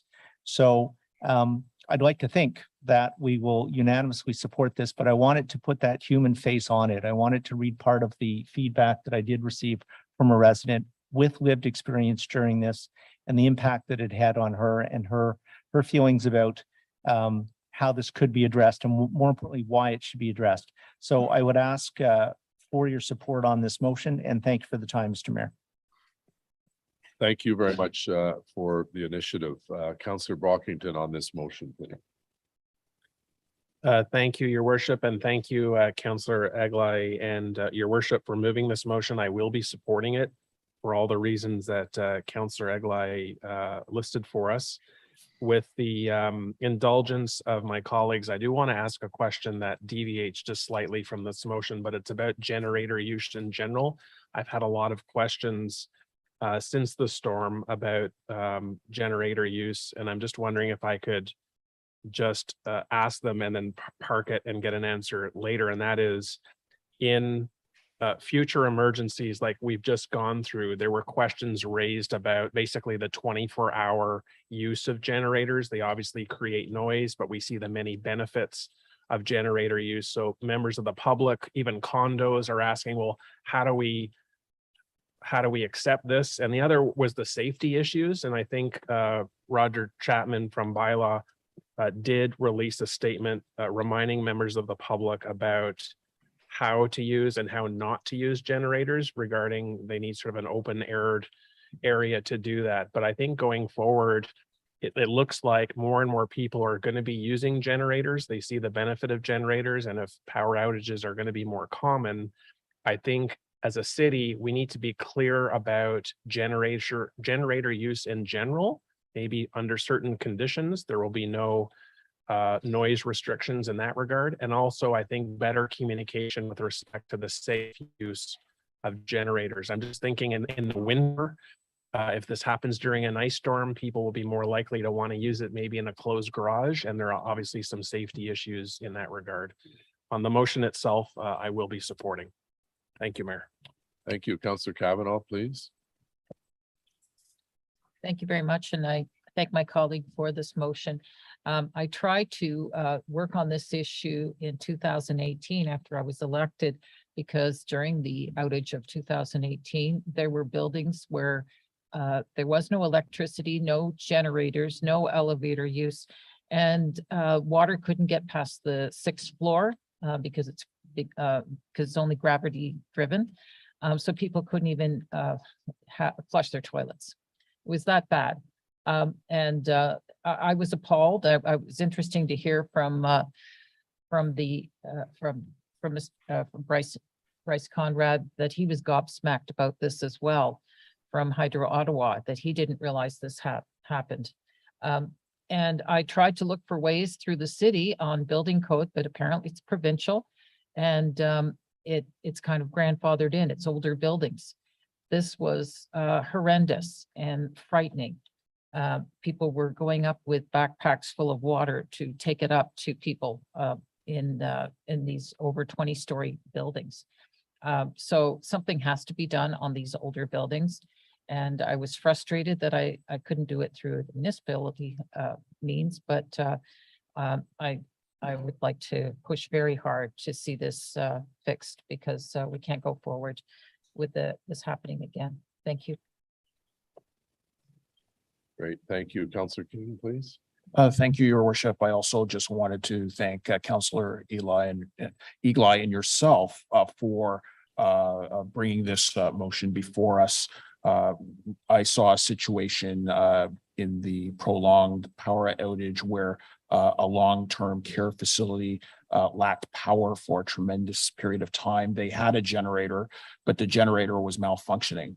And so I appreciate the fact that there is an element in this motion that also looks at the maintenance of backup generators to ensure that some of our most vulnerable residents during a prolonged power outage will have access to basic services. So I appreciate the fact that this is before us, and I thank you for bringing it to a vote for and to our consideration today. Thank you. Thank you. Councillor Curry, please. Thank you, Mr. Mayor. I just want to be clear. So this is just to prepare a report on the rules governing the use of it, and then what regulatory changes would be required. But we're not making anybody do anything. Like we're just getting a report on the information so future council can decide what we might want to mandate. Yeah, that's correct. And also, we don't have the authority, according to our legal staff, to require gas stations, for instance, to have a generator or apartment. So it would be seeking permission at some point after the report comes back. So this will be, the new council will have to deal with this. Okay, just want to make sure we were clear on that, that nothing was going to change. We're just getting information on it. That's right. Great, thanks. Just a question to Mr. Ayat. During the power outage, I happened to run into a volunteer firefighter, I think from Constance Bay, who surprised me to say that they didn't have a generator. Do not all our fire stations have generators? Is this an outlier? Yeah, thank you, Mr. Mayor. Most of them are, since the tornado, or actually the first blackout that we had at the turn of 2000, we started putting not all of our fire stations had generators. In fact, very few of them had. So we've gone through a capital project where we've actually started placing generators in all of our stations based on risk and response criteria, et cetera. We still have a few left to do, and I'd be happy to get those exact numbers for you if you need them. Yeah, I think most people think if there's trouble that would head to a fire station, especially in rural Ottawa, because there's not police stations, obviously, in the rural parts. So I would hope that we would, have a plan to have some capacity for a generator in every fire station. So yes, hopefully that will get it. We do have a plan for that, Mr. Mayor. We just haven't completed it yet. Yeah, great. Okay. Councillor Eglai, to wrap up. Just very quickly, just to respond to the comment from Councillor Curry, you're correct that it is asking staff to come up with a report with options and also to look at what changes might need to be made in regulations or legislation at the city or provincial level. But to your comment that nothing's going to change, I certainly hope something's going to change. I hope landlords are listening. I hope the operators of these homes are listening, and they'll be proactive rather than reactive and take steps now to avoid the situation in the future. So on the motion as presented by Councillor Eglai, carried. Carried. Next motion is also by Councillor Eglai, seconded by Councillor Cloutier regarding the tragedy that took place on Maryville Road. Councillor. Thank you, Mr. Mayor. I'm going to, with everybody's indulgence, I think it's important to read this one in its fullness. Whereas on January 13th, 2022, a catastrophic explosion occurred at 1995 Maryville Road. And whereas due to that catastrophic explosion, 6 lives were tragically lost. Their names are Kayla Ferguson, Rick Bastian, Danny Beal, H.M. Abila, Matt Kearney, and Russ McClellan. And whereas the city of Ottawa would be honored to commemorate the lives of these 6 people by creating a community space in Maryville Gardens Park, which would include 6 trees, 1 for each of the victims, a plaque. And whereas the city of Ottawa does not currently have a policy or guidelines on commemorations of this nature, and whereas Public Works, Parks Maintenance, and Forestry Services can fund the purchase of the commemorative trees and installation costs, and whereas the families of Kayla Ferguson, Rick Bastian, Danny Beal, H.M. Abila, Matt Kearney, and Russ McClellan have been notified and are supportive of this commemoration, and therefore be it resolved that council approve the commemoration in Maryville Gardens Park in memory of those who tragically perished in this explosion. And be it further resolved that an appropriate plaque be installed to commemorate this tragic event. And be it further resolved that all costs related to the production and installation of the plaque and any subsequent event will be funded through the Ward 9 constituency services budget and other costs from the commemoration to be funded by the applicable departments within existing budgets. I don't really have much to add to that. I think it speaks for itself, colleagues, and would ask for your support. Yeah, thank you very much, Councillor, for initiating this. It's a very thoughtful gesture to remind ourselves that we lost these citizens. And you and I had an opportunity to go to a small gathering just after the tragic death of these individuals. And I thank you very much for bringing this particular initiative forward. I think this is probably certainly in recent memory the worst accident of its kind in our history. And these individuals obviously, like we say, every day of mourning, every year, they go out the front door, say goodbye to their loved ones, and we just assume they'll come back home. And in this case, these individuals unfortunately did not come back home. And our sympathies continue to be with the family members of those who passed and a number who were seriously injured and are still being treated for those burns. So thank you for doing this. On the motion, carried. Carried. The next motion is by Councillor King, seconded by Councillor Brockington with respect to the store. Thank you, your worship. Colleagues, I read this motion into the record the last meeting, but I introduced this motion so that the city can formally ask Hydro Ottawa to propose several solutions so that the city can better deal with extended power outages if they occur at scale again. The motion before you today, seconded by Councillor Brockington, asks the CEO of Hydro Ottawa to provide an action plan to improve communication with the community during prolonged power outages, including neighborhood-specific information. While I fully acknowledge that Hydro Ottawa worked nonstop to restore power for 110,000 customers and should be commended for its response to the massive level of damage inflicted by the May long weekend storm, which is indicative of the continuing climate challenges to come. The storm does demonstrate the need for a plan to examine vulnerabilities in the local power grid and for city staff to consider better coordination of Hydro Ottawa crisis communications with city-run systems. The intent of the following motion, of this motion, is to improve the experience of residents and hydro ratepayers by formally asking Hydro Ottawa how future power outages of extended periods will be addressed and asking for grid modernization so that citizens are more aware of when power outages are likely to be resolved. Thank you, Mr. Mayor. Great. Thank you very much, Councillor. On the motion, carry and update. Next is a motion by Councillor Brockington, seconded by Councillor Luloff, and I believe there's a note, Councillor Brockington, that the motion changed slightly. So if you could highlight that for us, please. Thank you, Mayor. And yes, this is one of two motions, commemorative naming motions I am moving today. And thank you to Councillor Luloff for seconding. The first is with respect to a commemorative naming for the late Anita Mitchell and David Mitchell. This is the weight room naming in the Hunt Club Riverside Park Community Center. I'll flag for council the changes or modifications to this motion of the last two therefore statements. An omission on my part. There are costs associated with the plaque and a small reception, which my office budget will cover. So those are the additions. I just want to say, in addition to what is spelled out in the motion, that the Mitchells are fantastic people, the late Anita Mitchell and David's still with us. I don't want the word late to imply that both have passed, but David Mitchell is still a resident of Hunt Club and still contributes. And they've been fantastic residents and contributors to the neighborhood and greater Ottawa community. And it was moved by a resident of the community who knows this family well and thinks that this would be a great commemorative naming to honor their service. And so it's backed by the family, it's backed by the community association, and has my strong support. Thank you, Mayor.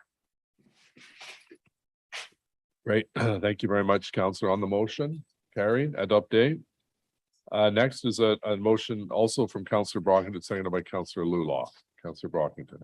Thank you, Mayor. Again, colleagues, the addition of the modification to this motion is exactly the same as the one we've just dealt with. It's spelling out that costs associated with the commemorative plaque and reception costs will be funded through my office. So those are the changes compared to when this was first introduced.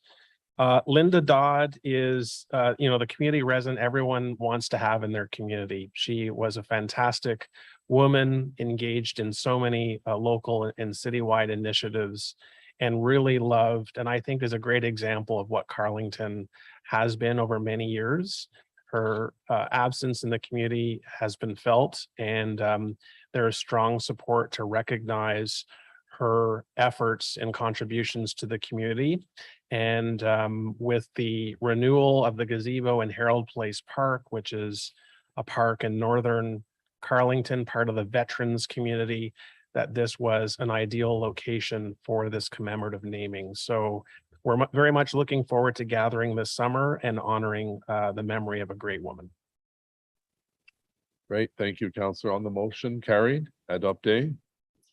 The next motion is by Councillor Deroux, seconded by myself. And there's an additional motion from Councillor Deroux on this item. This is a leftover legacy challenge from the former township of Osgood. Councillor DeRose, if you'd like to introduce the motion to help resolve this longstanding issue. Thank you, Mr. Mayor. It's whereas the former township of Osgood entered into agreement with Catwave Realty Inc. to develop an estate lot subdivision considering of 3 phases known as Country Hill Estate. And whereas the city of Ottawa has inherited and maintained the rights and responsibility of the former township, including profit sharing, and whereas the participation as a developer of a residential subdivision is a unique situation, and whereas the first 2 phases has been developed and the 3rd phase is on the final stages of the approval process, and whereas the subdivision agreement called for ditches to be constructed with topsoil and grass seeds, whereas in 2008, after many of the building lots has been sold to city, the city's formally accepted gravel and stone ditches in the 2nd phase of development in accordance with Ontario Provincial Standard Drawing 205050 due to rocky condition and concerns related to potential erosion of topsoil within the ditches. And whereas this has been continuous point of contention with the resident of Country Hill Estate, and whereas the owner and developer of this subdivision, the city has a responsibility to these homeowners. And whereas the lots within the 3rd phase has not yet been sold and will provide revenues to the city as they are sold, therefore be it resolved, the city staff be directed to implement a compensation funding program for property owner within the 2nd phase of Country Hill Estate to align with the terms of the subdivision agreement that would follow the principal outline in the attached document, which is Country Hill Estate Ditch Compensation Funding Program. You have it all in front of you. Mr. Mayor, this is a unique situation. The city of Ottawa owned subdivision, which will never happen at this time, at this council. This is something we inherited back from Osgood Township, and we're trying to correct it. Staff has been working amazing with our community and with our residents to fix this conflict and making sure they're treated like anybody else in the city. And we finished that subdivision and we move forward with our life. So it is all highlighted in front of you. I hope we get the support from all of you. And Councillor, can you introduce your second motion as well, because it relates to this one? Yes, and the second motion, Mr. Mayor, is very short, and it's also from the same subdivision, also concerning the park. Whereas the subdivision agreement in the Country Hill Estate provided dedication of a 6.59 hectare park block when it was registered in 1999, and whereas the subdivision agreement did not allocate any requirement or funding for the construction of the park, and whereas neither tax nor development charge funding has ever been allocated for the construction of this park, and whereas the local parks are now funded through the developer build model, and whereas the subdivision agreement provided that the park block could be sold as long as the funds generated will be allocated to fund recreation within Osgood Township. Therefore, be it resolved that staff be directed to pursue the further division of rezoning of the park block to create one or more building lot in keeping with the official plan policy to generate revenue for the construction and development of a park on a smaller retained portion for the park block. Thank you, Mr. Mayor. Okay, thank you. Councillor Leeper, questions or comments? Thanks, Mayor. Can I just ask for someone to take me through the point of contention here? The owners in phase 2 are upset because they have a more expensive ditch that they have paid for. So Mayor, this file goes back many years. I've been working with Councillor DeRose on it since I joined the city. It's been a long-standing trying to resolve concerns, and we think we have a resolution. So pre-amalgamation, the former township of Osgood got itself into a joint venture deal on the development of a country estate residential subdivision. The purchasers on phase 2 believe a promise was made to them about the condition of how their front yard ditches would be treated. And because of the rock conditions, we normally would permit and any new development would expect kind of bare rock conditions because the soil would wash away, but they believe and are prepared to continue to persist against the city that a promise was made. So the promise was made in this phase, they believe, to have a landscaped condition. So this is a settlement to resolve all outstanding claims against the city and try to bring this matter to an end. The second part of it has to do with the provision of a piece of park. So we're advancing the construction to an earlier point with respect to phase 3. We're going to use the revenues from the next lot sales in order to do this and bring this to an end with, I think, a good outcome with the community. So they have outstanding legal claims. Mayor, we're not at that point yet, but I could imagine the way things have gone, we could get there someday. And because this is a different situation, we're the developer in this situation. We're trying to bring peace to the situation without going to a legal settlement. So this has been been years in progress trying to find a solution that people will buy into. But they haven't sued us yet. Not at this point. Okay. All right. Thanks, Chair. Okay. So on the motions, both together, carried. Next is on little libraries, Councillor Gower.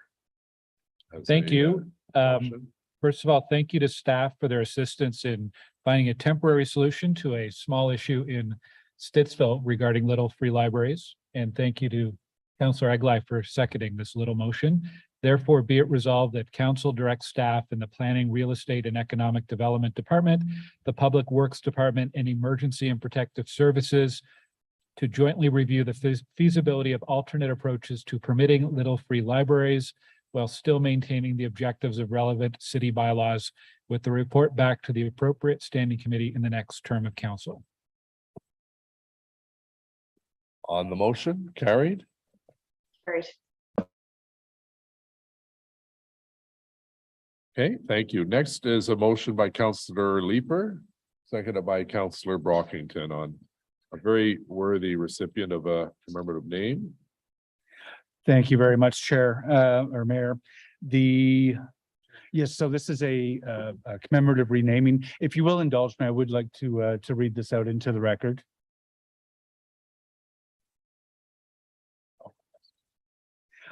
Whereas on July 24th, 2002, City Council approved as amended the commemorative naming policy.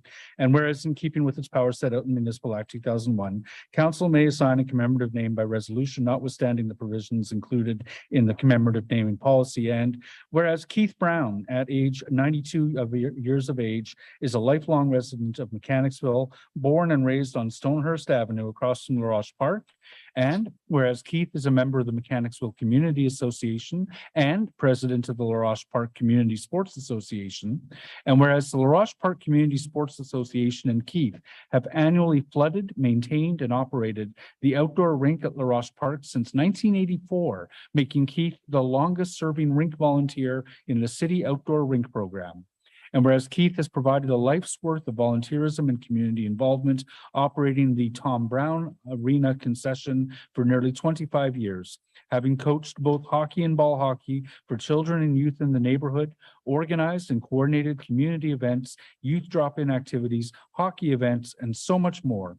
And whereas Keith's community involvement reached beyond the borders of Mechanicsville and the surrounding neighborhoods, notably his decades of volunteer work with the Westboro Legion as an Air Force veteran during the Korean War.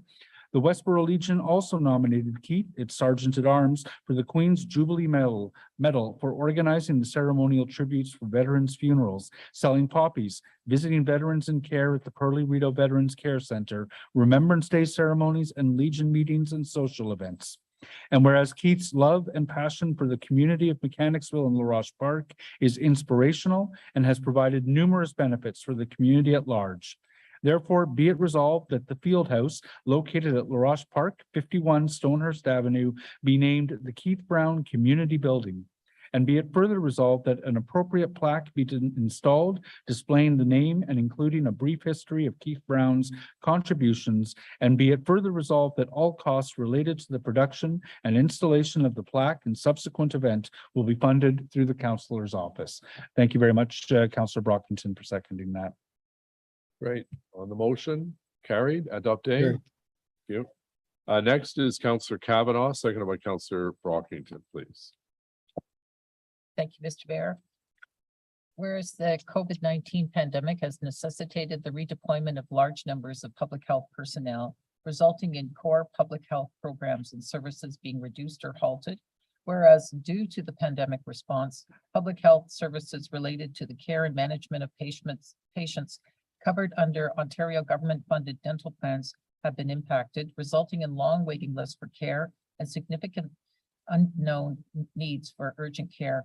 And whereas Public Health Works, in partnership with private dental practitioners that were also impacted for the provision of care to patients covered under government programs, and whereas the Ontario government has not raised fees paid to dental practitioners for their care since 1998, other than inflation adjustment in 2009, 2010, and currently pays fees at approximately 37% of the current Ontario Dental Association suggested fee guide, while overheads approximate 65 to 70%. And whereas, excuse me, I just lost my spot. And whereas it is essential public health continue to collaborate with dental community to resolve the urgent need for care for patients under the Ontario government funded dental programs. Whereas, whereas there is also remains a high need for Ontario government to reform these programs in consultation with the wider dental community while incorporating international standards and practices. Therefore, be it resolved that Ottawa Council requests that the mayor write a letter to the Minister of Health of Ontario with a copy to the Association of Municipalities of Ontario, AMO, requesting that the Government of Ontario immediately increase funding for all Ontario government-funded dental programs up to 75% of current Ontario Dental Association suggested fee guide for general practitioners, and B, enter into discussions with the Ontario Dental Association on reform of the government-funded dental programs to reflect current international standards and best practices for such programs. And I want to thank Ottawa Public Health for their cooperation in working on this motion, and my colleague, Councillor Brockington, for seconding it. Great. Des questions, commentaires? Carried, adopté. Yeah. Next is a motion by Councillor Leeper, please, seconded by Councillor McKenney. Thank you. I won't read the entire motion. One of the arts organizations in our ward has sought permission to close the street on an on-demand basis through the summer in order to be able to offer youth programming adjacent to La Roche Park, which is currently under renovation, as we just learned in great detail. So whereas the city, therefore, be it resolved that council approve the road closure for Lyndale Street from Hinchy Street to Carruthers Street for the Lyndale Youth Programming activities, provided it meets requirements, conditions, and approval of the Special Events Traffic Management Unit. And my thanks go to staff for working on a flexible closure regime. On the motion, carried, adopté. Motions requiring suspension of the rules of procedure. Motion exigeant la suspension des règles de procédure. Councillor McKenney has a motion, seconded by Councillor Leeper, on the Ottawa China Night Market on suspension. Carried. Councillor McKenney, please. Thank you, Mayor. I guess I'll read it out because it's asking for the rules to be suspended. Whereas Chinese Cuisine and Hospitality Association of Canada will host the annual Ottawa Chinatown Night Market event, and whereas many of the Ottawa Chinatown Night Market activities will be happening outdoors on Somerset Street between Bronson Avenue and Bell Street North, activities consist of an outdoor food festival to bring fun to the community with food tastings and cultural musical performances. And whereas the Chinese Cuisine and Hospitality Association of Canada has requested the closure of Somerset Street from Bronson Avenue to Bell Street North from 9:30 a.m. on Friday, the 22nd of July, 2022 to 8 p.m. Sunday, 24th of July, 2022. And whereas the on-street festival setup will commence at 9:30 a.m. and the festival will begin operation at 2 p.m. on Friday, 22nd of July, 2022. And whereas the City of Ottawa's special events on roads bylaw prohibits road closures before 6 p.m. Monday to Friday, therefore be it resolved that council approve the road closure of Somerset Street between Bronson Avenue and Bell Street North for the Ottawa Chinatown Night Market, providing it meets the requirements, conditions, and approval of the Special Events Advisory Team. And of course, you're all welcome. Thank you. Question, commentaire, carried, adopted. The next motion requiring suspension of the rules is Councillor Brockington, seconded by Councillor Tierney on the Carlington Community Garden. On suspension, carried. Councillor Brockington, please. Thank you, Mayor. So whereas the Carlington Community Garden, which was one of the largest community gardens in the city, was relocated from the grounds of the Carlington Community Health Center due to the multi-year renovation and expansion to Carlington Park. Whereas this relocation has meant the garden had to start from scratch with a planned phased-in approach over many years, whereas Section 37 funds under the Planning Act from a nearby development, which were to finance the expansion, phase 2 of the expansion of the community garden, are not yet available, such that expansion plans have been put on hold for this year. Whereas in the interim, the Carlington Community Garden is seeking $5,000 in one-time funds from my budget to pay for a garden shed at the current location. And whereas the community gardens receive city funding via the Community Gardening Network, whereas council expense policy provides that members of council may make contributions to community organizations subject to certain restrictions, including, unless otherwise approved by motion of council, contributions to individuals, businesses, or city-funded services and departments are prohibited. And unless otherwise approved by motion of council, contributions are limited to 3.5% of the member's annual constituency services budget. Whereas the requested contribution can be accommodated within 2022 overall Ward 16 constituency services budget, therefore be it resolved that council approve an exemption to the council expense policy to permit Councillor Brockington to contribute up to $5,000 to the Carlington Community Garden from the 2022 Ward 16 constituency service budget, and be it further resolved that this contribution not be subject to the 3.5 donation limit. Okay, on the motion, carry, adopted. Thank you. The next motion requiring suspension is by Councillor Fleury, seconded by Councillor Luloff with respect to the Lower Town Community Center. On suspension, carried. Councillor Fleury, if you want to just maybe read the whereas. Merci, Monsieur le Maire. Whereas the Lower Town Community Center at 40 Coburg is a city-owned recreation facility in Lower Town, whereas the site of the community center also includes an adjoining building owned by Le Patron. Whereas the city has leased portion of the community center at 40 Coburg to Le Patron for several decades, with the requirement that the group manage the space as a municipal facility, open and available to meet broad community needs at the time. Whereas there has been community demand for better access to the community spaces and recreation program at the site to meet current needs beyond the primary mandate of Le Patron.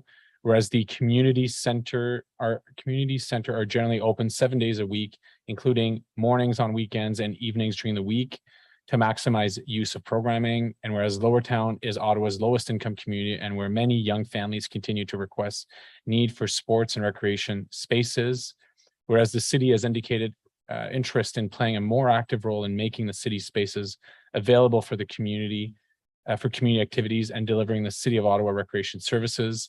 Therefore, be it resolved that staff of the Recreation, Culture and Facility Department be directed to explore new options, approaches, and contractual changes that would facilitate better community access to the city's own portion of the facility, and in particular, the gymnasium. Okay, on the motion, carried. Next is a motion by Councillor Fleury, seconded by Councillor Leeper with respect to Byward Market right-of-way patios. On suspension, carried. On the motion, Councillor Fleury. Thank you, Mr. Mayor. This relates to future planning years, so it's looking ahead. Whereas the council approved Byward Market Public Realm Plan envisions wide pedestrian corridors through the district, whereas this plan ensures the Byward Market remains a unique pedestrian-friendly destination in Ottawa and shifts the perception of the market from a vehicular-oriented space to one where pedestrian come first by rethinking the quality of the environment, including the urban tree canopy, seating, lighting, and paving, and how the spaces of the market can be interesting and active throughout the year. Whereas the Byward Market, the city and the community wish to continue to improve sidewalk spaces to meet accessibility needs and go beyond minimum clearway standards. Whereas it is imperative to find the right balance of animated streets through outdoor dining with the goal of robust pedestrian networks. Whereas the patio innovation program of the last 2 years has provided the opportunity to try new ways for restaurants to provide outdoor dining. Whereas the Byward Market is home to approximately 50% of the city's right-of-way patio permits. Whereas city has designated the new official plan, the Byward Market, as a special economic district and a high-level design priority area, which would have the highest level of public realm. Therefore, be it resolved that street side spots be the outdoor right-of-way patio preference for the district, developed through the block-by-block strategy and informed by technical and safety consideration that may prevent their use in some situations. And be it further resolved that staff be directed to explore a partnership with Ottawa Markets, wherein beginning in 2023, they would partner with the city on the administrative of the patio program within the Byward Market and develop and implement a Byward Market patio standard with enhanced beautification and curation requirements. And be it further resolved that should an arrangement for 2023 be feasible, that the general manager, planning, real estate, economic development be delegated the authority to enter into this agreement with Ottawa Markets and report out on its terms to council via memorandum. I got there. Okay, so once again from Councillor Fleury, carried. Okay. Yeas and nays. Any other motions requiring suspension of the rules of procedure? Notice the motion for consideration of subsequent meeting. Avis de motion pour examen and réunion subséquente. Councillor Leeper, second by Councillor Kavanaugh on naming the pool at Dover Court John Rapp Pool. Yeah, thank you very much, Mayor. The Board of Directors has renamed the pool at Dover Court Recreation Center, which is our physical asset for John Rapp, the Executive Director who recently retired. And so the motion to be debated in a couple of weeks is therefore be it resolved that the Dover Court pool located at 411 Dover Court Avenue be named the John Rapp Pool. Okay, we'll deal with that at the next meeting. Councillor Fleury on Bingham Park right of way. Oui, désolé, c'est encore moi. Est-ce qu'on peut le voir à l'écran? Whereas Recreation, Cultural and Facilities are working on redevelopment plans for Bingham Park, whereas the community and Ward 12 Council are planning a significant park renewal investments through CIL for Bingham Park, whereas the utility boxes in the park, which is the road right of way, have increased over the last number of years, which is not desirable, as Rito Vanney is the community with the least park space in all wards in Ottawa, whereas there are a number of existing utility pedestal clustered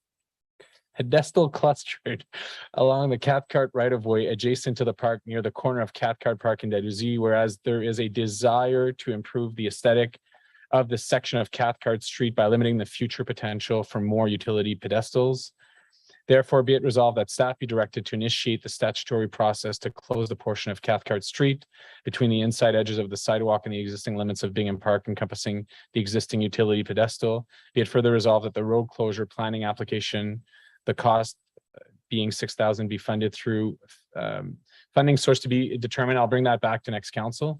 And be it further resolved that following the road closure circulation, staff bring forward a report to Transportation Committee with the results of this circulation and detailing any financial implications. I don't believe that to be the right one.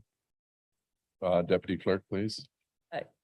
Yes, Mr. Chair, the final version of the notice of motion submitted by the member indicated $6,000 to be funded through cash in lieu of parkland. Correct. So we'll make sure that version is as a notice. Sorry, Mr. Mayor. Okay, thank you. Any other notice of the motion? Motion to introduce bylaws. Motion portant présentation de règlement. Councillor Leeper and Curry, please. That the bylaws listed on the agenda under motion to introduce bylaws, 3 readings be read and passed. Carried. Adopté. Confirmation bylaw, Councillor Leeper and Curry. That the following bylaw be read and passed to confirm the proceedings of the council meeting of June 22nd, 2022. Carried. Inquiries, Councillor Fleury missed the opportunity to pull something from communication. So with the will of council, agreed. Councillor Fleury on 2 items on the. Yes, thank you, Mr. Mayor, and thank you, council, for this. Apologize for missing the communication agenda item. So my first question is on the first inquiry, which I have questions on. It relates to the city on the convoy and is specific to the declaration of the state of emergency. And I guess I struggle. We're often caught in this governance where, you know, we heard it earlier today when from OPH, they, you know, the medical officer of health, for example, has their own authority, and their board have their own authority. But I guess I want some clarification as to council declared a state of emergency. Prior to that, we members of council kept being referred to, hey, this is a police-led effort. And I wonder, I'd like some clarification as to the urgency of the element and what tools council had throughout that could have given us a different outcome. Because I'm just not sure that we answered and responded to the province or the feds in an urgent manner as clearly as we should have, as early as we should have.